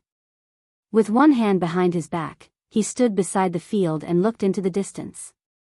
He said, Lanting Duke plans to build a branch here so that the children can stay away from the mortal world and focus on their studies. Doshi smiled and said, it's a blessing for the people of Yang Mountain that the Duke of Lanting has taken pity on Yang Mountain. Even though Doshi had lived in Yang Mountain for a long time and rarely went out, he had heard of the famous Golden Scale Academy. If the branch could be located in Yang Mountain, it would undoubtedly bring a large number of people to Yang Mountain, and the increase in population would naturally boost the local economy. Feng Ren said, oh. Zhongguang has seen through everything. There would always be people who liked to argue. Many mediocre people felt that the establishment of a branch academy was a bad thing. They felt that it was a huge construction project that wasted manpower and money. Doshi was a commoner, but he could see through everything so clearly, which made Feng Ren like him even more. I'm just trying to show off in front of an expert. Doshi said humbly, I don't deserve such praise. Doshi was a wealthy landowner in Yangshan, and he was also the son of a farmer. Naturally, his eyes were closer to the common people. Of course, he knew how good it was for Yangshan to build a branch. Even a pig could take off standing on a wind gap, not to mention a hurricane in the Golden Scale Institution. Humility is a virtue, but you can't undervalue yourself. Feng Ren said with a smile. When the matter of the school division was first announced, many people were not optimistic about it and some even slandered it. There were many famous people among them. Thinking about it, it makes me laugh. These words were indirectly praising Doshi for being as knowledgeable as those famous scholars. Doshi didn't know whether to agree or not, so he could only change the topic. Lord Lanting has the ability to rule the heavens and the earth. It's not easy for ordinary people to see through his thoughts. It wasn't that Doshi was talented, nor was it that the famous scholars who had misjudged him were useless. It was clear that the person in question was too scheming and too capable. The smile on Feng Ren's lips grew wider. Logically speaking, he, who was born in the Confucian school, was unlikely to like Doshi, who was born in the peasant school. After all, the knowledge and political ideas of the two families were in conflict. However, this did not prevent Feng Ren from appreciating Doshi. There weren't many interesting young people like him anymore. From what you've said, Zhongguang seems to hold the Duke of Lanting in high regard. Feng Ren asked with a smile, what do you think of her? Doshi shook his head and said, a dignified marquis and a wise ruler. How can a commoner judge him? In a few words, Feng Ren had already gotten what he wanted from Doshi. Doshi held Jiang Pengji in high esteem. If she wanted to subdue him, he would most likely not refuse. With this understanding, Feng Ren felt that he had completed most of his task. His mood was also cleared up. Madame Do, who was following behind them, looked at Doshi's back and secretly gave him 2 thumbs up. This young man has a bright future. Xiao Muji, to show his loyalty in front of 5 million salted fish, this Doshi has a bright future. When Miaotsang sure, isn't the point of showing his loyalty to the streamer without knowing it? For Doshi, no matter how many salted fish there were, they couldn't compare to the streamer alone. After all, Jiang Pengji was Doshi's future superior. The 3 of them left Doshi's experimental field and saw a group of servants from rich families waiting at the foot of the mountain. Doshi saw the emblem of the Feng family on the carriage and said sensibly, Sir, you're busy. I won't bother you anymore. Feng Ren smiled and nodded. They agreed to meet next time. Madame Dou watched Feng Ren get into the carriage and put down the curtain. She was stunned for a long time. Wait. Big boss Feng Ren, have you forgotten something? Where's the document that the streamer wrote to Doshi? Although she didn't scream, her emotions were still revealed. Doshi saw all the changes in her expression. Madam, what's wrong? It was hot outside. Doshi held an umbrella for her. The woman came back to her senses and said embarrassedly, I'm a little reluctant. It's rare to meet a famous scholar. Since Feng Ren was the idol that this body worshipped, it shouldn't be a problem to answer like this, right? Maybe there'll be a chance in the future. Doshi smiled and said, Madam caught a cold and was very sick. You almost scared me. Now that you've recovered, I should prepare something to go to Qingxue Temple to fulfill my vow. Why don't you go back and rest first? Don't tire yourself out. Qingxue Temple? Since it's to fulfill my vow, I should be there too. Only then will I show my sincerity. The time-traveling experience only lasted for 12 hours. She wanted to see more of the real ancient times. Why would she want to waste time in the mansion? Doshi said, that's good too. Seeing the interaction between the two, many salted fish were relieved. The lucky emperor had some tricks up his sleeves. Doshi didn't expose him. But, was that the truth? Jiang Pengji rested her chin on her hand and looked at the screen. Her eyes were deep. At that moment, her private message beeped. You Abba, don't worry. Jiang Pengji said, what should I worry about? You Abba, aren't you worried that the so-called dream of 1,000 years will harm the people in the streaming room? Jiang Pengji didn't even bother to lift her eyelids. She said, Old Chief, aren't you worried? The so-called system is the culprit who turned the Federation upside down and caused the 2,000 years of war. I naturally have a reason to worry that this thing will cause trouble again. You Abba, although that person gave you the god-slaying saber with the intention of using you to solve the defected heavenly brain, it was ultimately to clean up the problems left behind by history. The other party's standpoint is the same as yours. Naturally, he won't be a burden to you. In other words, what Jiang Pengji was worried about would not happen. Jiang Pengji glanced at him. Old Chief, you really know a lot of insider information.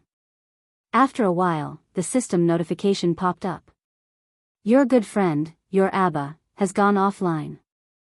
Jiang Pengji snorted and muttered, coward.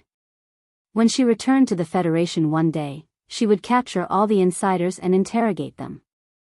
When she turned her gaze back to the streaming room screen, she realized that Doshi and his wife had already arrived at Qingxue Temple. Qingxue Temple was a Taoist temple. Although it was an ancient building with a long history, it didn't have a lot of followers. It wasn't until a few years ago that a Jinren came to Qingxue Temple to practice on his own that the Taoist temple began to flourish.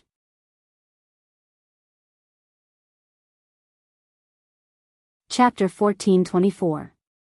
Many believers came here to ask for divination. Since the divination was so accurate, it was hard for the incense to not be popular. Immortal Liru was over 70 years old, but to outsiders, he had white hair and a youthful complexion. He was hale and hearty, and his steps were steady. Madame Dou had visited Taoist temples during holidays, but those temples were more like tourist attractions. Many Taoist priests were also there, and they did not look like otherworldly masters at all. In contrast, the Qingxue Temple was much quieter. The believers and Taoist priests who came and went were pious. She calmed down and followed Doshi into the Taoist temple. What do you think of this place, madam? The woman was slow to react.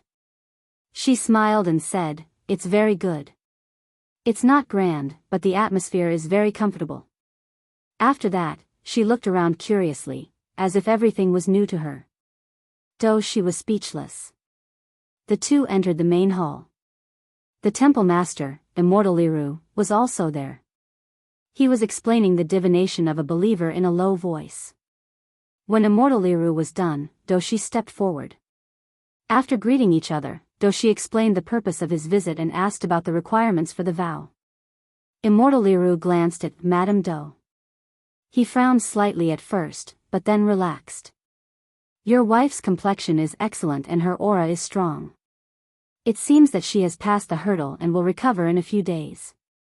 Immortal Liru summoned a Taoist boy and asked him to take Madame Do to burn incense elsewhere. The latter could not have asked for more and walked briskly. Hearing the sound of Immortal falling on the ground gradually fade away, Do-shi's face suddenly darkened. Immortal Liru said, according to the divination, your wife won't survive the cold. Now that the heavens have blessed her, she should be fine. Immortal, this one, is definitely not the real Zhuojing. He's not some mountain spirit or wild monster. Do-shi said, my wife was born in a poor and illiterate family. But this one is different. His words and actions are very different from my wife's. Immortal, do you have a way to get rid of this demon? Do-shi did not care about the mountain spirit or wild monster. He just wanted his wife back. According to Immortal Liru's previous assertion, his wife would not leave this world for long. But he could not tolerate a stranger occupying her body. Don't worry, Layman Do. Immortal Liru comforted Do-shi. This is your wife's fortune. It's not a bad thing. Do-shi was surprised. What do you mean? Now, this young householder is a lucky star, perfected Liru said with a smile. I hereby congratulate householder Do and his wife for growing old together. Do-shi was stunned. Dao Master, do you mean, my wife will be back soon? Adept Lu Ru said, if I'm not wrong, that little lucky star can only stay here for 12 hours. In any case, he could be considered as half a savior. Don't try to crush him to death so easily. Do-shi's heart, which had been hanging in suspense, finally calmed down. Not a mountain spirit, but a lucky star? He was glad that he didn't act impulsively. Otherwise, things would have really gone south. Naturally, Madame Do was unaware of the conversation between Do-shi and enlightened Master Liru. She sent the Taoist boy away. Seeing that there was no one around, she instantly let loose her natural instincts. She wished she could kick away the wooden clogs. These things were really difficult to wear. It smells so good, she tiptoed on one side of the courtyard wall. She could clearly smell the fragrance of flowers drifting in from outside the courtyard, but she couldn't see the scenery. Looking left and right, she saw that there was no one around. She took off the wooden clogs and climbed up the rockery. Indeed, there was a beautiful scenery outside the courtyard. These Taoist priests really know how to enjoy life. It's such a blessing to live here in retirement. It would be even better if I had a cell phone and Wi-Fi. As someone who couldn't live without a cell phone 24/7, if not for the novelty of transmigration, she really couldn't stand the time without one. In the distance, Do-shi was speechless. She really had the temperament of a child. He waited for a while for the other party to climb down to her heart's content before calling out to her. Madame Do didn't know what to do, but when she heard Do-shi say that the matter was settled and they could go home, she believed him. On the way back, Do-shi saw that she was extremely curious about the market outside, so he found an excuse to take her for a stroll. Madame Do mumbled softly. A good man who's willing to buy things for his wife. What a rare and endangered species. Do-shi was indeed a very good person. No matter what small item she fancied, he would happily pay for it. Of course, she didn't buy anything expensive. Most of them were ornaments, sachets, or snacks from the stalls. In ancient times, the market was poor and there weren't many goods. Women only shopped for the atmosphere, and they got bored after a while. Do-shi saw that she looked a little tired, so he offered to take a break at the tea house. What are you thinking about, madam? Do-shi saw that she stirred the tea but didn't drink it, looking absent-minded. Indeed, the woman didn't drink tea. Tea in this era was a dark cuisine. All kinds of seasonings were used to boil it, and the taste was very strange.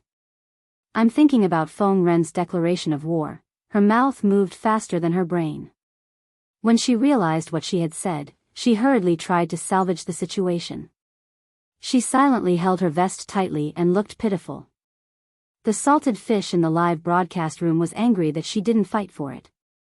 It wasn't easy for her to survive until now, but this lucky emperor actually blew up her own vest. Though she ignored the way the woman addressed Feng Ren, and his sharp ears heard the word declaration of war. His heart skipped a beat. He suddenly understood something and almost dropped the teacup. I didn't say anything just now, though she looked at her. Although it was a familiar face, her expression was unusually unfamiliar. This person was more lively than his own daughter.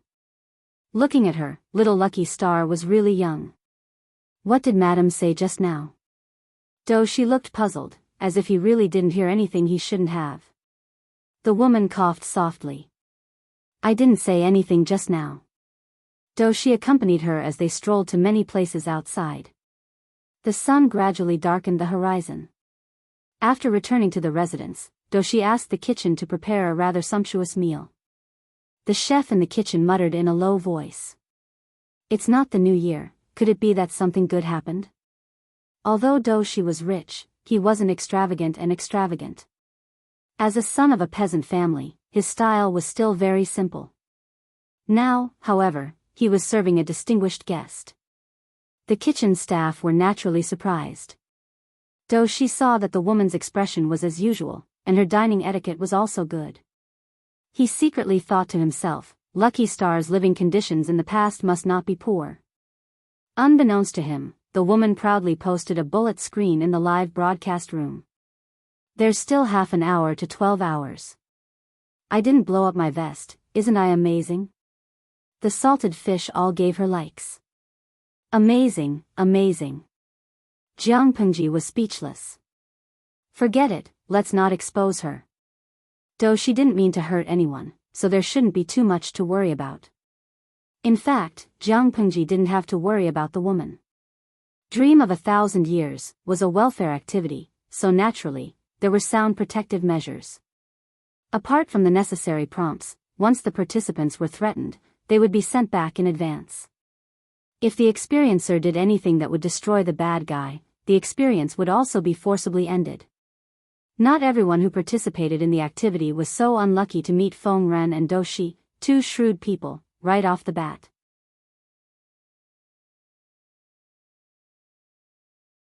Chapter 1425. After dinner, the woman found that the Dream of 1,000 Years activity had entered its last 20 minutes. She felt relieved and a little regretful at the same time.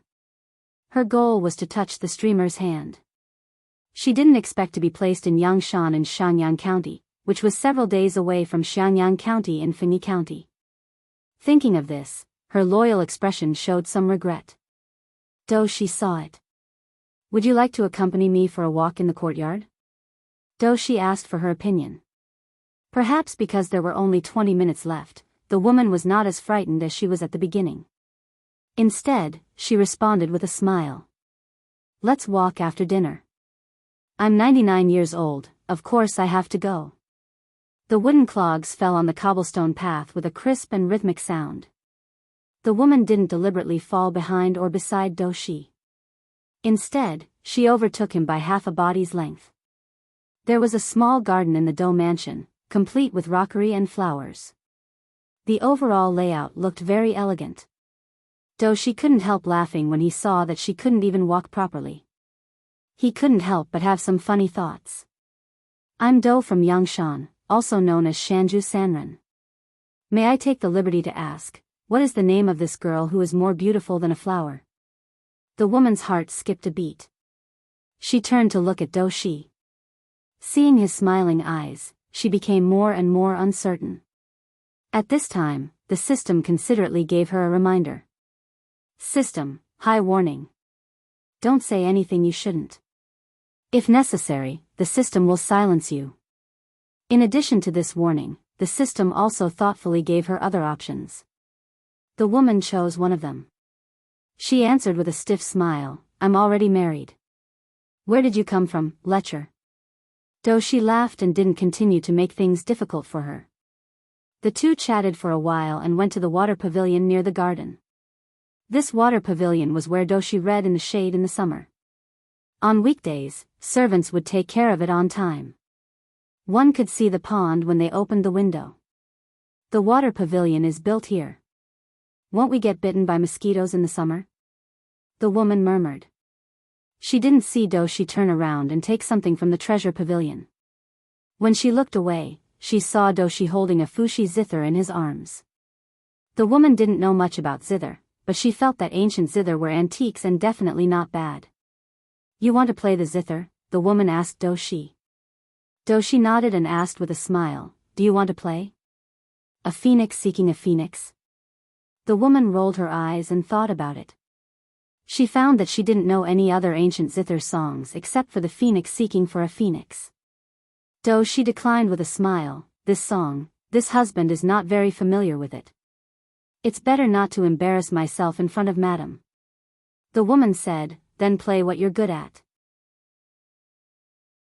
You can play anything. Even if he played blindly, she wouldn't be able to tell if it was good or bad. Since that's the case, your husband will embarrass himself. Doshi said with a smile. Before he played, he gave him a gift. A look of surprise appeared in the woman's eyes. For me? Doshi nodded, yes, it's for you. It was a palm-sized box. The carvings on the outside of the box were exquisite and delicate, and the box exuded a light and pleasant fragrance. The woman gently opened it and saw a beautiful piece of jade lying inside. Even though she didn't know much about jade, she was still mesmerized by it. So pretty, the woman said dryly. As a workaholic who had graduated from the National College entrance examination for many years, she felt for the first time that she was clumsy. She racked her brains but could not think of a suitable compliment. If it was her before and after the National College entrance examination, she would definitely be able to speak eloquently and not embarrass herself in front of the ancients. After Doshi burned incense and washed his hands, he played a song. The woman could not tell whether it was good or bad, but she felt that the tune was very pleasant. She sat sideways next to the piano table and supported her chin with one hand. The sudden drowsiness made her head nod bit by bit. Countdown. 3, 2, 1. Dream of 1,000 years, activity has ended. Thank you for your participation and cooperation. Thank you. Oh, I slept so well. The cute girl lifted the quilt in a daze. Suddenly, something sharp poked her hand. She touched it casually and felt a cold box. She suddenly woke up and grabbed it. When she looked at it, she exclaimed, "Oh my God!" She sat up in shock. All the hair on her body stood on end. Her muddled mind instantly woke up, and the memories from before she went to sleep flooded her. This, isn't this? She looked at the thing in her hand in a daze. She carefully opened the box and found a beautiful piece of jade lying inside. Yes, it's for you. Doshi's voice echoed in her mind. She slapped her cheeks and suddenly had the illusion that her identity had been exposed. She slid down the Simmons bed and ran to the computer desk. The computer screen was still on the Empress's live broadcast forum interface. She took a look at the forum and saw that the number of replies had skyrocketed to millions. There were so many messages, and she did not have time to read them one by one. After thinking about it, she sat on the computer chair and turned on the front camera of her phone. She held the box in her hand and took a selfie with a smile. Then, she used Photoshop to cover her face and the decorations in the room and uploaded the picture to the forum. Original poster: I am the lucky girl that you all envy and hate. Although it is a little regretful that I did not successfully touch the host's little hand, I also received a precious gift. Look, don't the box and the beautiful jade in my hand look super familiar? La la la, are you envious? She was afraid that others would not catch the main point, so she simply drew a red circle on the box in the photo to mark the main point. Many salted fish were eager to try the Dream of 1,000 Years activity, but there were also salted fish who were worried. What were they worried about? They were worried that the so-called transmigration was a lie and that they might not be able to return after transmigrating. What was the difference between this and murder? The original poster's post had not been updated, and many onlookers expressed their deep concern. 12 hours had passed, and they actually saw the original poster's reply on the post. Their first reaction was, "Very good, the original poster is still alive, and the transmigration activity should be real." Their second reaction was, F***ck. Envy, jealousy, and hate. They wished they could raise a torch and roast this fresh and juicy lucky girl. The news of the lucky girl's successful return successfully rushed to the top of Weibo, suppressing countless celebrities in the entertainment industry. Apart from the onlookers who admired the lucky girl's luck, the rest of the onlookers raised the torch of jealousy and burned it. At the same time, Doxi's wife gradually woke up and revealed an expression that Doxi was familiar with. Zongguang. Doxi's wife pinched her eyebrows and felt a little better. "Madam, how do you feel?" Doxi revealed a look of joy and excitedly grabbed the other party's hand. Only then did he realize that the gift he gave to little lucky girl had disappeared. He did not think too much about it and hurriedly called for a doctor to take his wife's pulse. The doctor was also surprised. A while ago, he was certain that she would not live for more than half a month, but now her pulse was strong and healthy, not at all like a dying patient. Doxi's wife told Doxi in private, "I had a dream not long ago." "What dream?"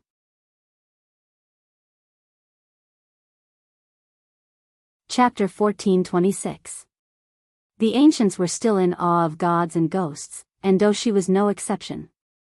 Hearing his wife talk about this dream, he was even more convinced. He couldn't help but rejoice. "Madam has the help of a lucky star." Doxi told his wife about what happened during the day. Madame Doxi was pleasantly surprised. "In that case, we should set up a longevity tablet for this benefactor and worship him every day." Doxi nodded. There was something he didn't say. He felt that he was about to get lucky. Although little Lucky Star did not say everything, but according to the information he inadvertently revealed, Feng Ren's sudden visit was definitely not what he had said. Perhaps the Duke of Lanting really wanted to recruit and promote him. If that was the case, he would really be able to fulfill his ambitions and bring honor to his ancestors. After waiting anxiously for a few days, Feng Ren went to the mansion again. After the small talk, Feng Ren really asked him if he wanted to become an official. Doxi's heart raced, and he barely held back his excitement. He spoke of his ambition in a reserved manner, indirectly responding to his plan to become an official. Feng Ren smiled and stroked his beard. Duke Lanting has long admired Zongguang's talent and wants to recruit him. "Are you willing to work for him?" Doxi stood up and bowed. He said resolutely, "I am willing to serve you faithfully." When he received Jiang Pengji's personal letter of conquest, his fingertips were still trembling. What did it mean to have joy after extreme misfortune? This was it. Previously, Doxi was still worried about his wife's illness. Now that his wife had recovered from her illness and had a bright future, it was simply too wonderful. While Doxi was packing his luggage and preparing to head to Xiangyang district to take up his post, Jiang Pengji's plans for the public toilet and breeding farm were also put on the agenda. She took into account the economic and road conditions of various places and circled 10 places to set up breeding farms. In comparison, the cost of inspecting public toilets was much lower, and the number was much larger. Jiang Pengji planned to build a public toilet in a crowded area. Not only did she have to choose the location, but she also had to pay attention to the shape of the toilet that blended in with the surrounding environment so that it wouldn't look too out of place. Of course, considering the current trend, Jiang Pengji was even stricter with the women's toilets. Not only did she have to ensure privacy when she went to the toilet, but she also had to prevent hooligans from intentionally offending her. Therefore, it was necessary to arrange for people to guard the women's toilets. Naturally, the maintenance of the public toilets also required people. This way, he could increase the number of jobs. Although this job was dirty, smelly, and tiring, it could earn enough money to support a family. Naturally, there was no need to worry that no one would want to do it. Jiang Pengji bit her pen and tried to point out the areas that needed attention in the old public toilet. To think that I, the commander of the Federation Army, have to worry about the problem of public toilets. When I was in the Federation, it was none of my business even if the public toilets of the department were blocked. I'm really regressing.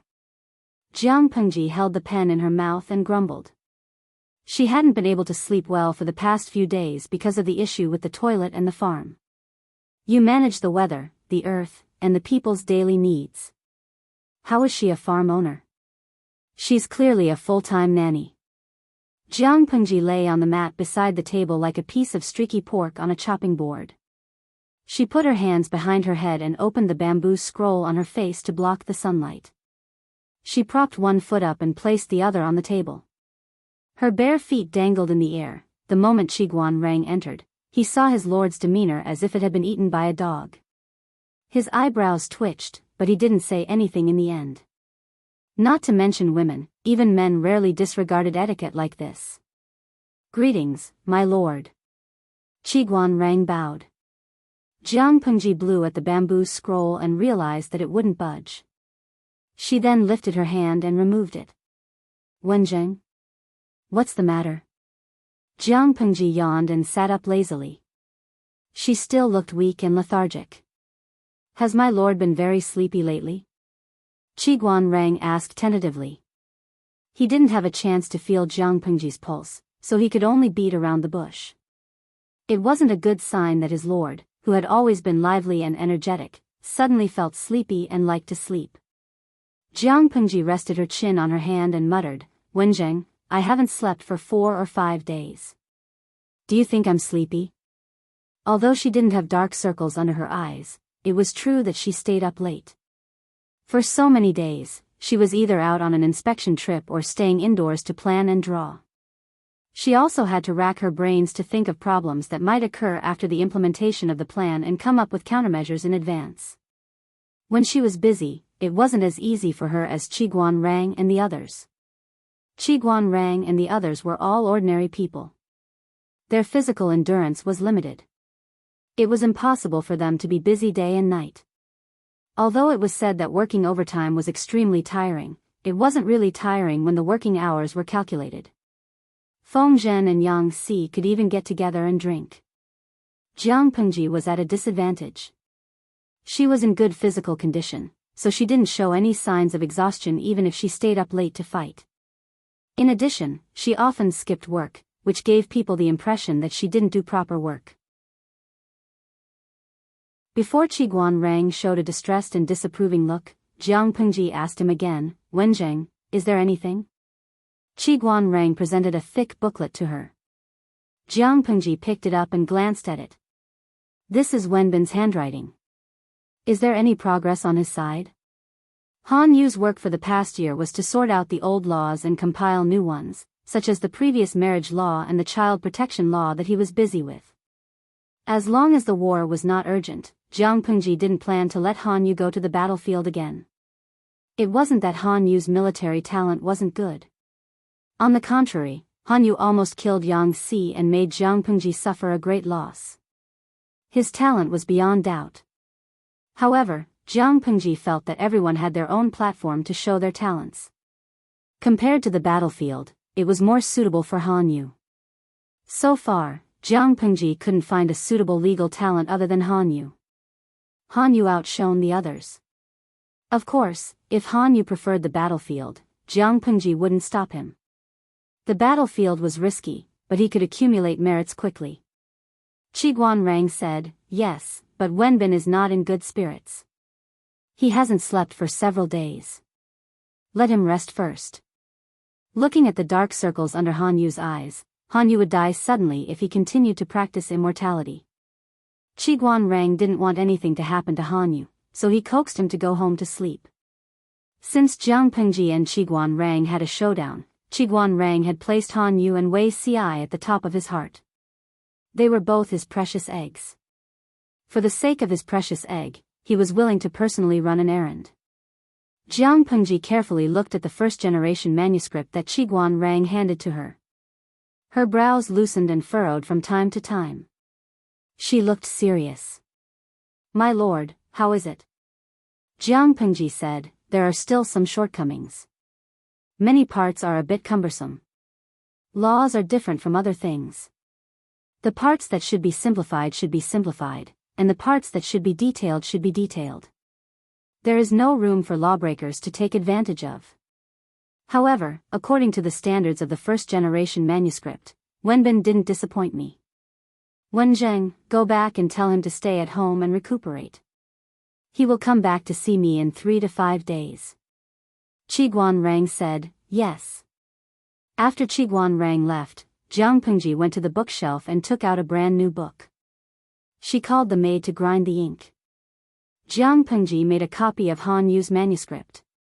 She planned to proofread, correct, and supplement the parts with the audience in the streaming room. He will die suddenly sooner or later.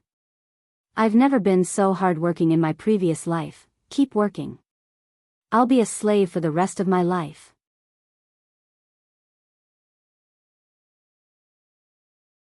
Chapter 14:27. Did you see that? This is called squandering money like water. Sometimes I feel like I'm more of a prodigal than Zhao. Jiang Pengji looked at the budget book presented by Su Ku. She was shocked and self-deprecating at the same time. The farm could at least achieve a balance of income and expenditure, but it was impossible for the public toilets. Not only was there no room for profit, but a large amount of money had to be spent on maintenance and renovation. The only benefit was probably an increase in employment and a stable supply of raw materials for fertilizer. Jiang Pengji sighed and covered her eyes with her hands to avoid looking at the account book on the table. If it wasn't for the friendly sponsorship of the Tao family, Jiang Pengji's funds would have been in trouble. Su Ku advised, my lord, you should think on the bright side. If this is really good for farming and fertilizer, do you still have to worry about compensation in the future? If the fertilizer problem was solved, there would be a bumper harvest every year. The grain tax alone would reach a new high. Why would she feel distressed about this small expenditure? Jiang Pengji rested her chin on her hand and said, I like what Xiaoyu said. Time will prove that my squandering is meaningful. After spending most of the day dealing with official affairs, Jiang Pengji got up from the table and loosened her muscles in an inelegant manner.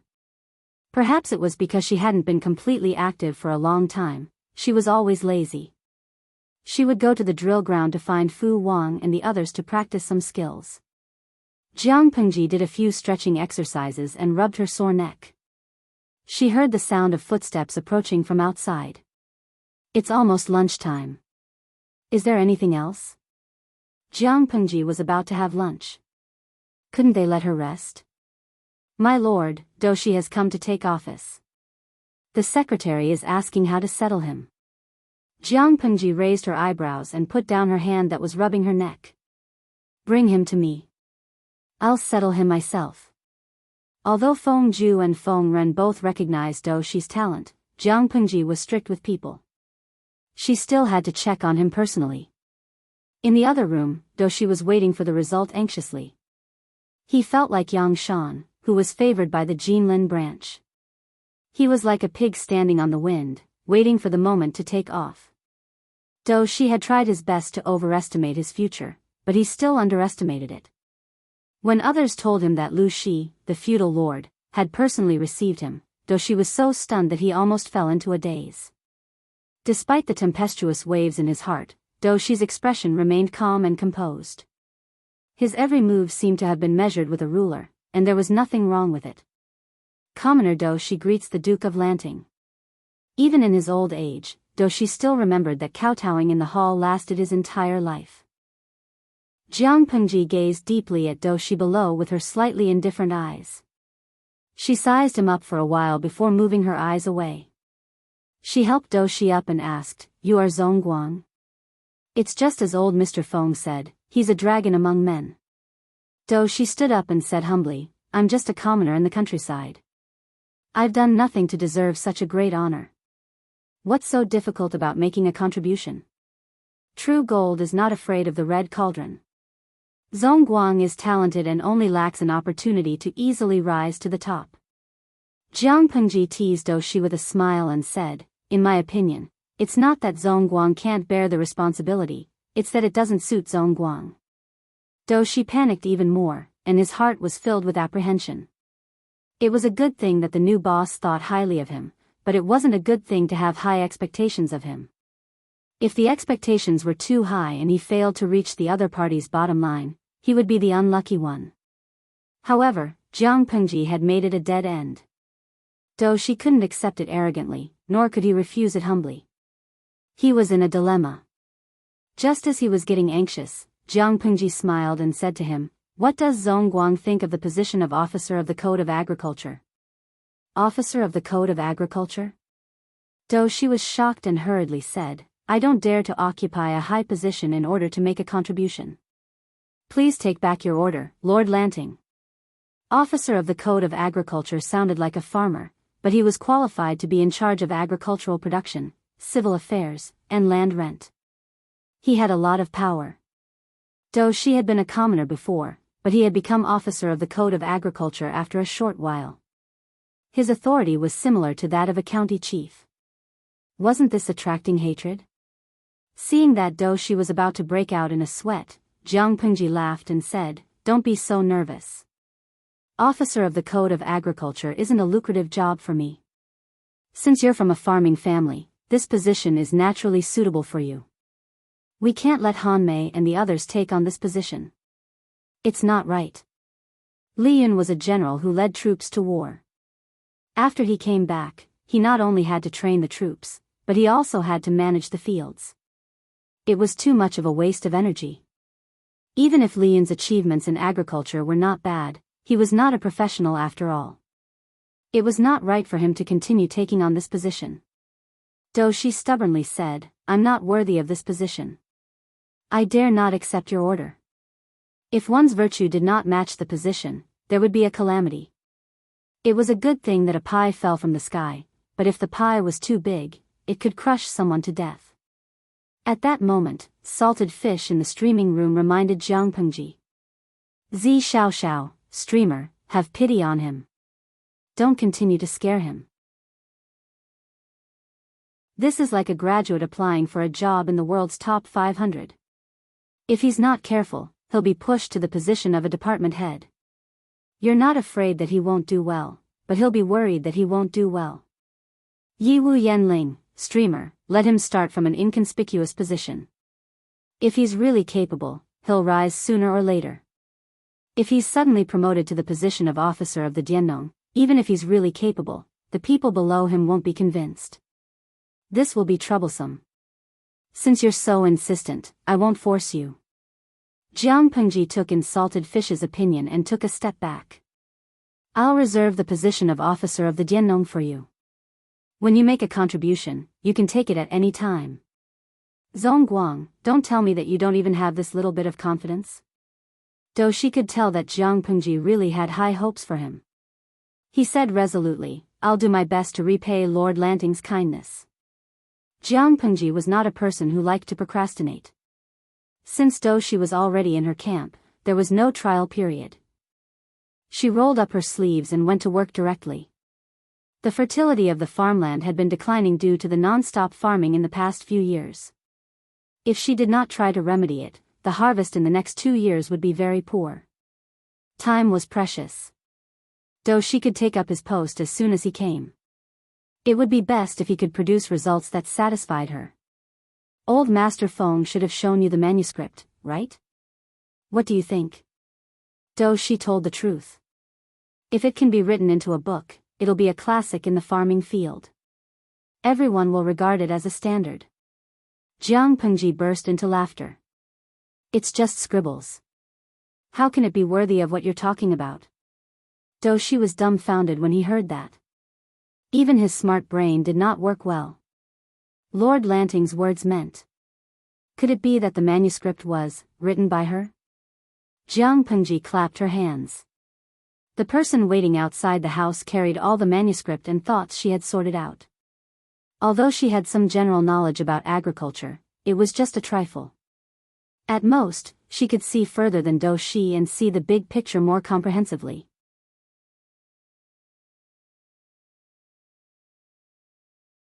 Chapter 1428. These manuscripts should be of some use to you. Take all of them back for reference. Jiang Pengji said bluntly, there are more complete regulations for farming. I'll get someone to send you a copy when the time comes. There shouldn't be any mistakes if you follow it step by step. Zhongguang's main task is to formulate a detailed regulation on how to replenish the fertility of the farmland. It's best if it can be used next spring to guarantee a harvest the next year. When Doshi heard that, he was both excited and forced a smile. This was a big task. If it was done well, he would be worthy of the title of cadet. If it was not done well, it would not be as simple as ruining his reputation. He would lose all standing and reputation. However, Doshi was not a man who backed down when faced with a difficult problem. He took a deep breath and solemnly accepted this important task. The first batch of public toilets was built within the boundaries of Xiangyang district. Basically, there was one public toilet on each street. Every toilet was divided into two sections for men and women. Due to the lack of technology, although Xiangyang district had drainage pipes, there was no network management system specially used to deal with dirty excrement. If public toilets were to be built, they could only choose dry toilets. Someone would be sent to clean the manure tank regularly to ensure that the smell would not be too strong. This move won the support of many people. Although there were toilet buckets in their homes, it was not easy to deal with. They could not build toilets for every household. When they went out to work or do business, many people and traders could only find a secluded place to relieve themselves. It was fine for men. They could lift their pants and turn their backs to the crowd. Any corner of the wall could be a toilet, but it was inconvenient for women. From a certain perspective, this was one of the reasons that prevented women from leaving the shackles of their families. Although Jiang Pengji was strict with the public security and health management of Xiangyang district, there were always people who knowingly violated the law. It was better on the main streets where business was flourishing. People did not dare to act recklessly. However, it was bad in the remote corners. When the weather was hot, the stench was overwhelming. Sometimes when they went out, they would accidentally step on a pile of cow, sheep, pig, dog, or human waste. This was the situation in the big cities, not to mention the small places. Regarding this, the ordinary people were used to it. They had nothing to complain about. Unexpectedly, Jiang Pengji suddenly came up with such a move. The ordinary people naturally celebrated and beamed with joy. People were thick-skinned. Even illiterate people had a sense of shame. They also knew that exposing their private parts in the open was an eyesore. They had no choice in the past. It would be great if there were public toilets for them to solve their physiological problems.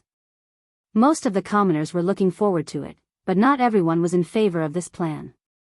There was no lack of contrarians in this world who felt good about themselves and would find fault with everything. Who doesn't have a bowl? Why did they have to make such a thing? It's really a waste of manpower and money. He was scolding Jiang Pengji for looking for trouble and for not knowing where to spend her money. What kind of public toilets are separated by gender? Most of the women don't go out at all. What's the point of doing this? Although the public toilet isn't an open field, it's not a house either. How can a woman take off her clothes as she pleases? If she's not careful, someone might see it. This was because the existence of women's toilets was meaningless. Some people were worried that women would be taken advantage of in public toilets. If a woman was offended in a public toilet, who would she look to for justice? When Jiang Pengji said that the female toilet would be strictly guarded to ensure the safety of the women, the group of people had something to say. It took so much manpower to manage and maintain a public building that was not profitable at all. It was really a waste of manpower and money. Jiang Pengji was speechless. The contrarians really couldn't be provoked. No matter what she did, they could find fault with it. No matter how the group of ancient keyboard warriors pointed at the country and spoke with vigor, Jiang Pengji still had to do what she had to do. She had a lot of things on her hands. Not only did she have to follow Hanyu to revise the child protection law several times, but she also had to make the law conform to morality and adapt to the current trend. She also had to guide Doshi from the side. The group of people traveled from south to north. Once she was busy, she forgot everything. When the public toilets were completed and put into use, the child protection law began to take shape, and Doshi figured out a simple plan to gain weight. More than a month passed by in a flash. The temperature was getting colder. It was late autumn. Jiang Pengji finally found a chance to take a breath and stop her busy steps. Of course, she didn't relax much. There was still a pile of official documents in the government office. When she was ready to face reality with a tragic heart, she found a figure who looked like a pine and bamboos sitting in the hall with his head bent over the table. Jiang Pengji rubbed her eyebrows and went forward to ask, "Zixiao, have you recovered from your illness?" Wei Ci heard the movement and raised his head to look at Jiang Pengji. His slightly pale lips curled into a warm smile. He stood up and bowed. "Greetings, my lord. Ci has recovered greatly." Jiang Pengji squeezed his hand. The temperature of his hand was much lower than normal. "You call this recovering greatly?" "It wasn't easy for me to grow that little bit of fat in the past. It's all gone after not seeing you for a while. Although government affairs are busy, we still have enough manpower. Why did a sick person like you jump out to join in the fun?" She sighed. "If you really want to recuperate, you should be rounder, right?" Jiang Pengji preferred slightly chubby men. It felt good to hold and touch them. However, Wei Ci belonged to the typical type of person who couldn't gain weight no matter how much she raised him. Wei Ci said, "To be able to do something within my ability for my lord, for me, this is more nourishing than any nourishing medicine." Things happened one after another outside. He saw it and felt anxious. How could he sit still? When the injuries on his body were almost healed, Wei Ci immediately returned to his post. He was a model worker. Jiang Pengji sat by the table and played with his big sleeve with one hand. "So, Zixiao, are you sure that you've recovered?" Wei Ci's gaze was somewhat puzzled, but he still nodded honestly. "Zixiao, do you still remember that I said that I would give you a gift when you've recovered?" The corners of Jiang Pengji's lips curled into a malicious smile. Wei Ci's heart was pounding. He had an ominous premonition. "I'm indeed almost recovered." Wei Ci could only think about it again and again. "My lord loves me so much. My family doesn't lack anything."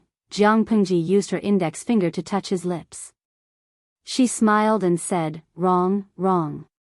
You really don't have the thing that I want to give you." Wei Ci was speechless. The ominous premonition was getting stronger. What should he do? Although he said so, Wei Ci waited for a long time uneasily, but he didn't receive the gift that Jiang Pengji was talking about. He was relieved and a little melancholic at the same time. Did my lord forget? Of course not. Jiang Pengji was simply too busy. It was nearing the end of the year. There would only be a lot of things waiting to be dealt with. How would she have the extra energy to think about love affairs? Anyway, Wei Ci's frog soup had been cooked for so many years. Whether it was earlier or later, the result would be the same. Fengjin saw that Jiang Pengji could still smile even when she was so busy. He suddenly felt horrified. "My lord, have you encountered something good?" Jiang Pengji raised her hand and placed it on Fengjin's shoulder. She smiled unrestrainedly. "Take a guess."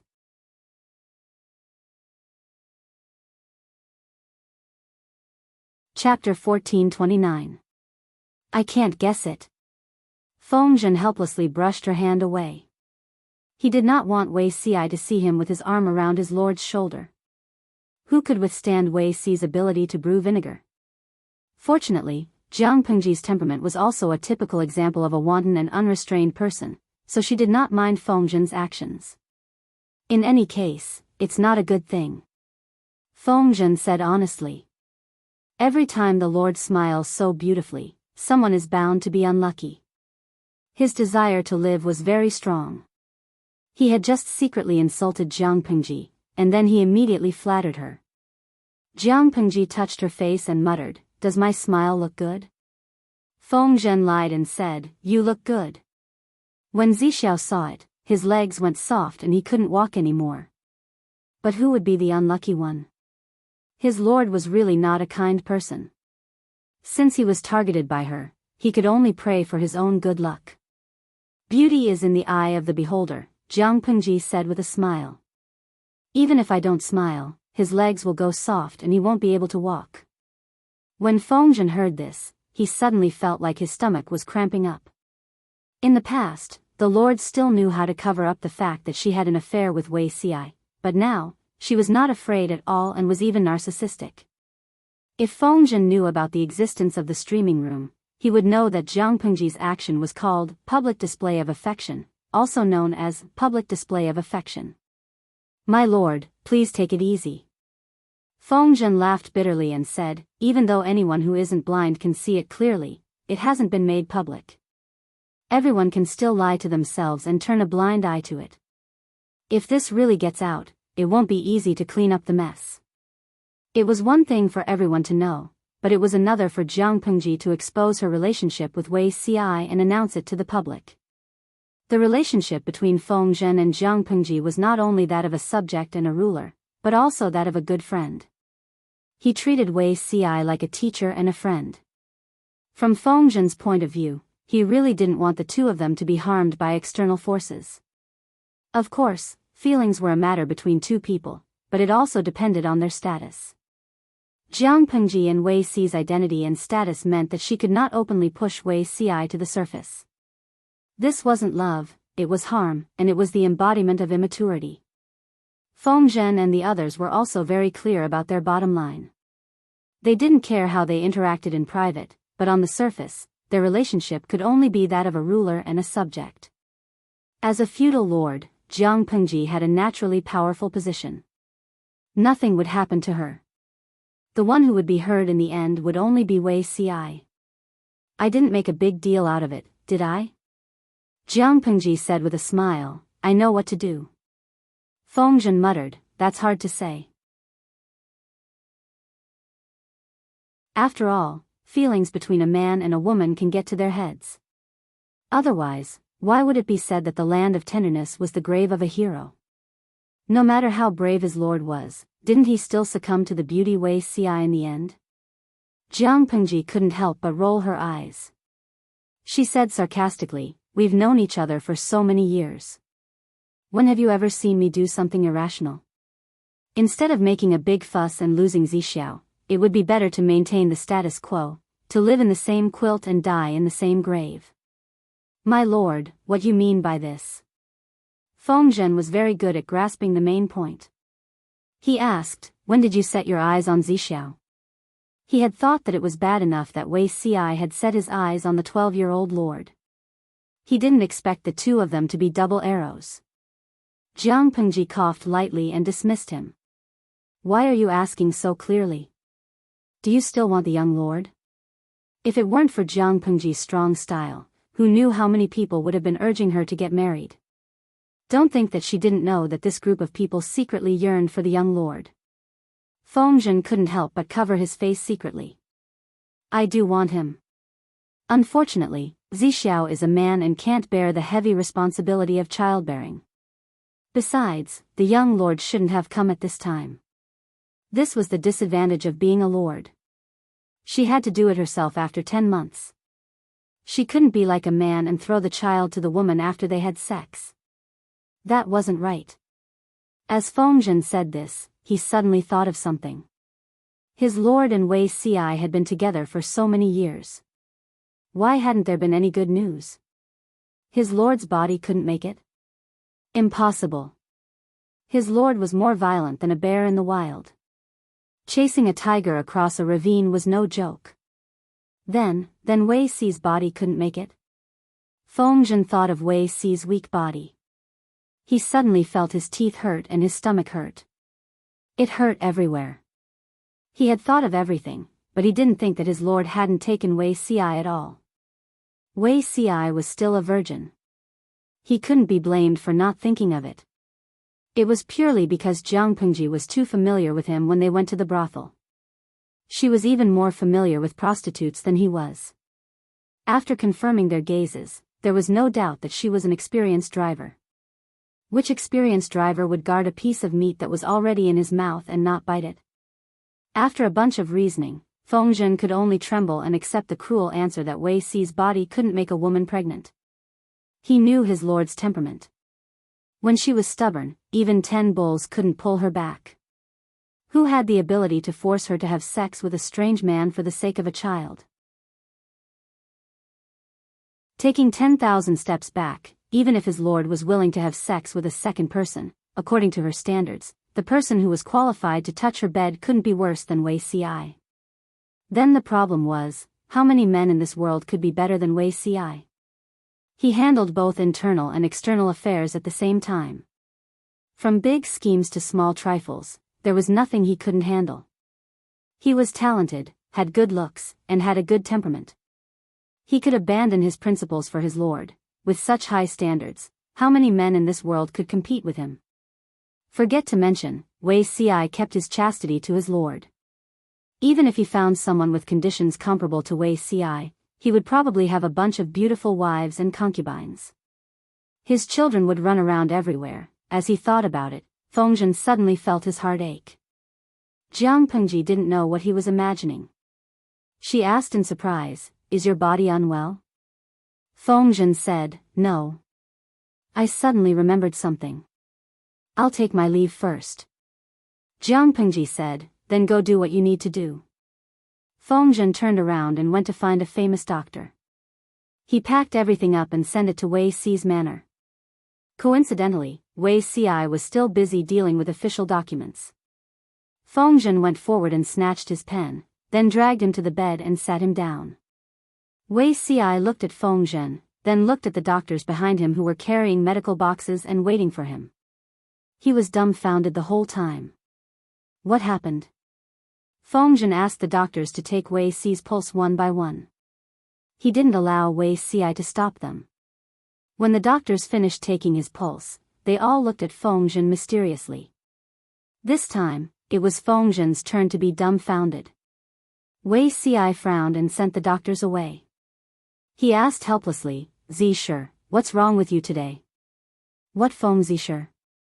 He might as well ask someone to come and go crazy.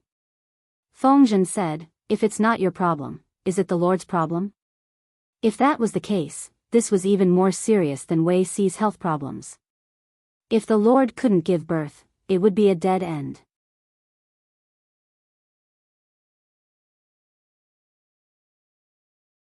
Chapter 1430.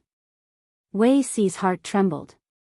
He mistakenly thought that something was wrong with Jiang Pengji and hurriedly asked, "What's wrong with the Lord?"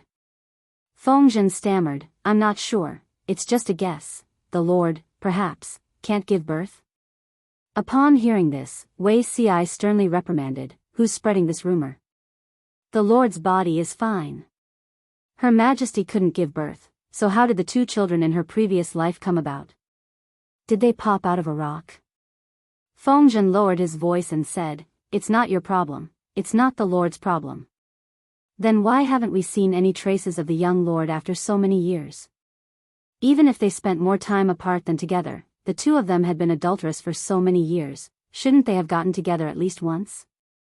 The Lord is still pure." Upon hearing this, Wei Ci's ears reddened.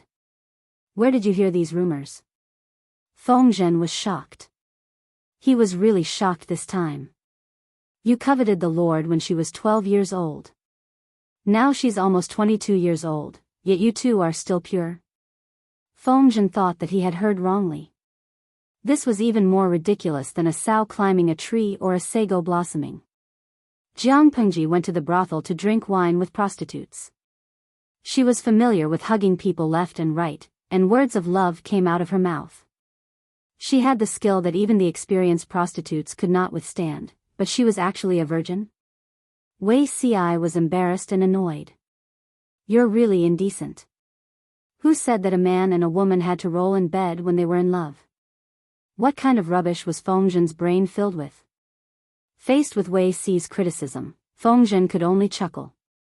"You're really a virgin, you don't know the beauty of the relationship between a man and a woman." Wei Ci's ears reddened even more, almost as if they were shoulder to shoulder with the setting sun. Fengzhen said meaningfully, "Zixiao, you're older than the Lord by 6 years. In 2 years, you'll be of age." He had always thought that men over the age of 20 were no longer virgins. He didn't expect Wei Ci to break his bottom line again and again. Wei Ci wasn't in a good mood. He didn't need Feng Zhen's reminder. He said, "There's no rush to wait a few more years. The Lord's focus now should be on conquering the world, not on relationships. No matter what, we should wait until we have more than half of Zhongzhou in our hands before considering this matter." If he remembered correctly, the first time His Majesty became pregnant was not long after the two of them had their first time. Wei Ci could not possibly take the risk of one night of pleasure and impregnate the other party, which would hinder his hegemony over the world. It was better to cultivate his moral character. To Wei Ci, physical compatibility was indeed wonderful, but it was definitely not as good as spiritual understanding and support. He was reborn to help her ascend the throne, not to drag her down. No one could stop him, not even himself. If anyone dared to obstruct him, Wei Ci would not be lenient, including himself. Feng Zhen was speechless. Zhongzhou? Zhongzhou is not a place that Dongqing or Nanqing can compare to. The Nie family of Zhongzhou is very tricky. Would he only consider having children after taking over half of Zhongzhou's territory? Who knew how many years later that would be? Wei Ci was old and weak, how could he still move? It's true that the Nie family's momentum is swift and violent. They've become the most powerful feudal power in Zhongzhou, but it's only temporary. As long as Nie Liang dies, the outside world can just stir things up a little and watch the internal strife of the Nie clan. Wei Ci revealed a rare gloomy expression. That year, a freak combination of factors allowed Nie Liang to escape from a dead end, but his body has long been damaged by the years and days of poisons. All these years, he hasn't properly recuperated. Instead, he stubbornly fought for the power of the Nie clan and led the Nie clan to fight for the world in Zhongzhou. He's digging his own grave. The Nie clan of Zhongzhou was full of talents, but Wei Ci had only taken a liking to two people in his 2 lives. One was the ghost genius Nie Liang, and the other was Sun Wen. It wasn't that the others were incapable, but they were too selfish. Even if they had the ability to rule the world, there was nothing to be afraid of. Nie Liang was holding on with his life on the line. Sooner or later, he wouldn't be able to hold on. Sun Wen had also been offended by the Nie clan and had long been lured to his side by Wei Ci. He wanted to see how the Nie clan, who was obsessed with internal strife, would court disaster. Feng Zhen hesitated.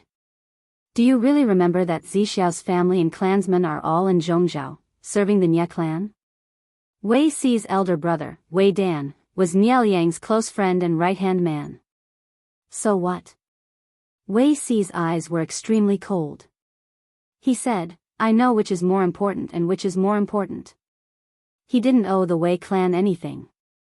He didn't owe them anything in his previous life, and he certainly didn't owe them anything in this life. If he had no choice but to fight with his elder brother because of their positions, he would be more ruthless and let the other party die a happy death. Was he heartless? In Wei Ci's opinion, this was the greatest respect and affection. Feng Zhen could only shrug his shoulders. Since the problem he was worried about didn't exist, he didn't want to get involved. Wei Ci was still a very reliable person.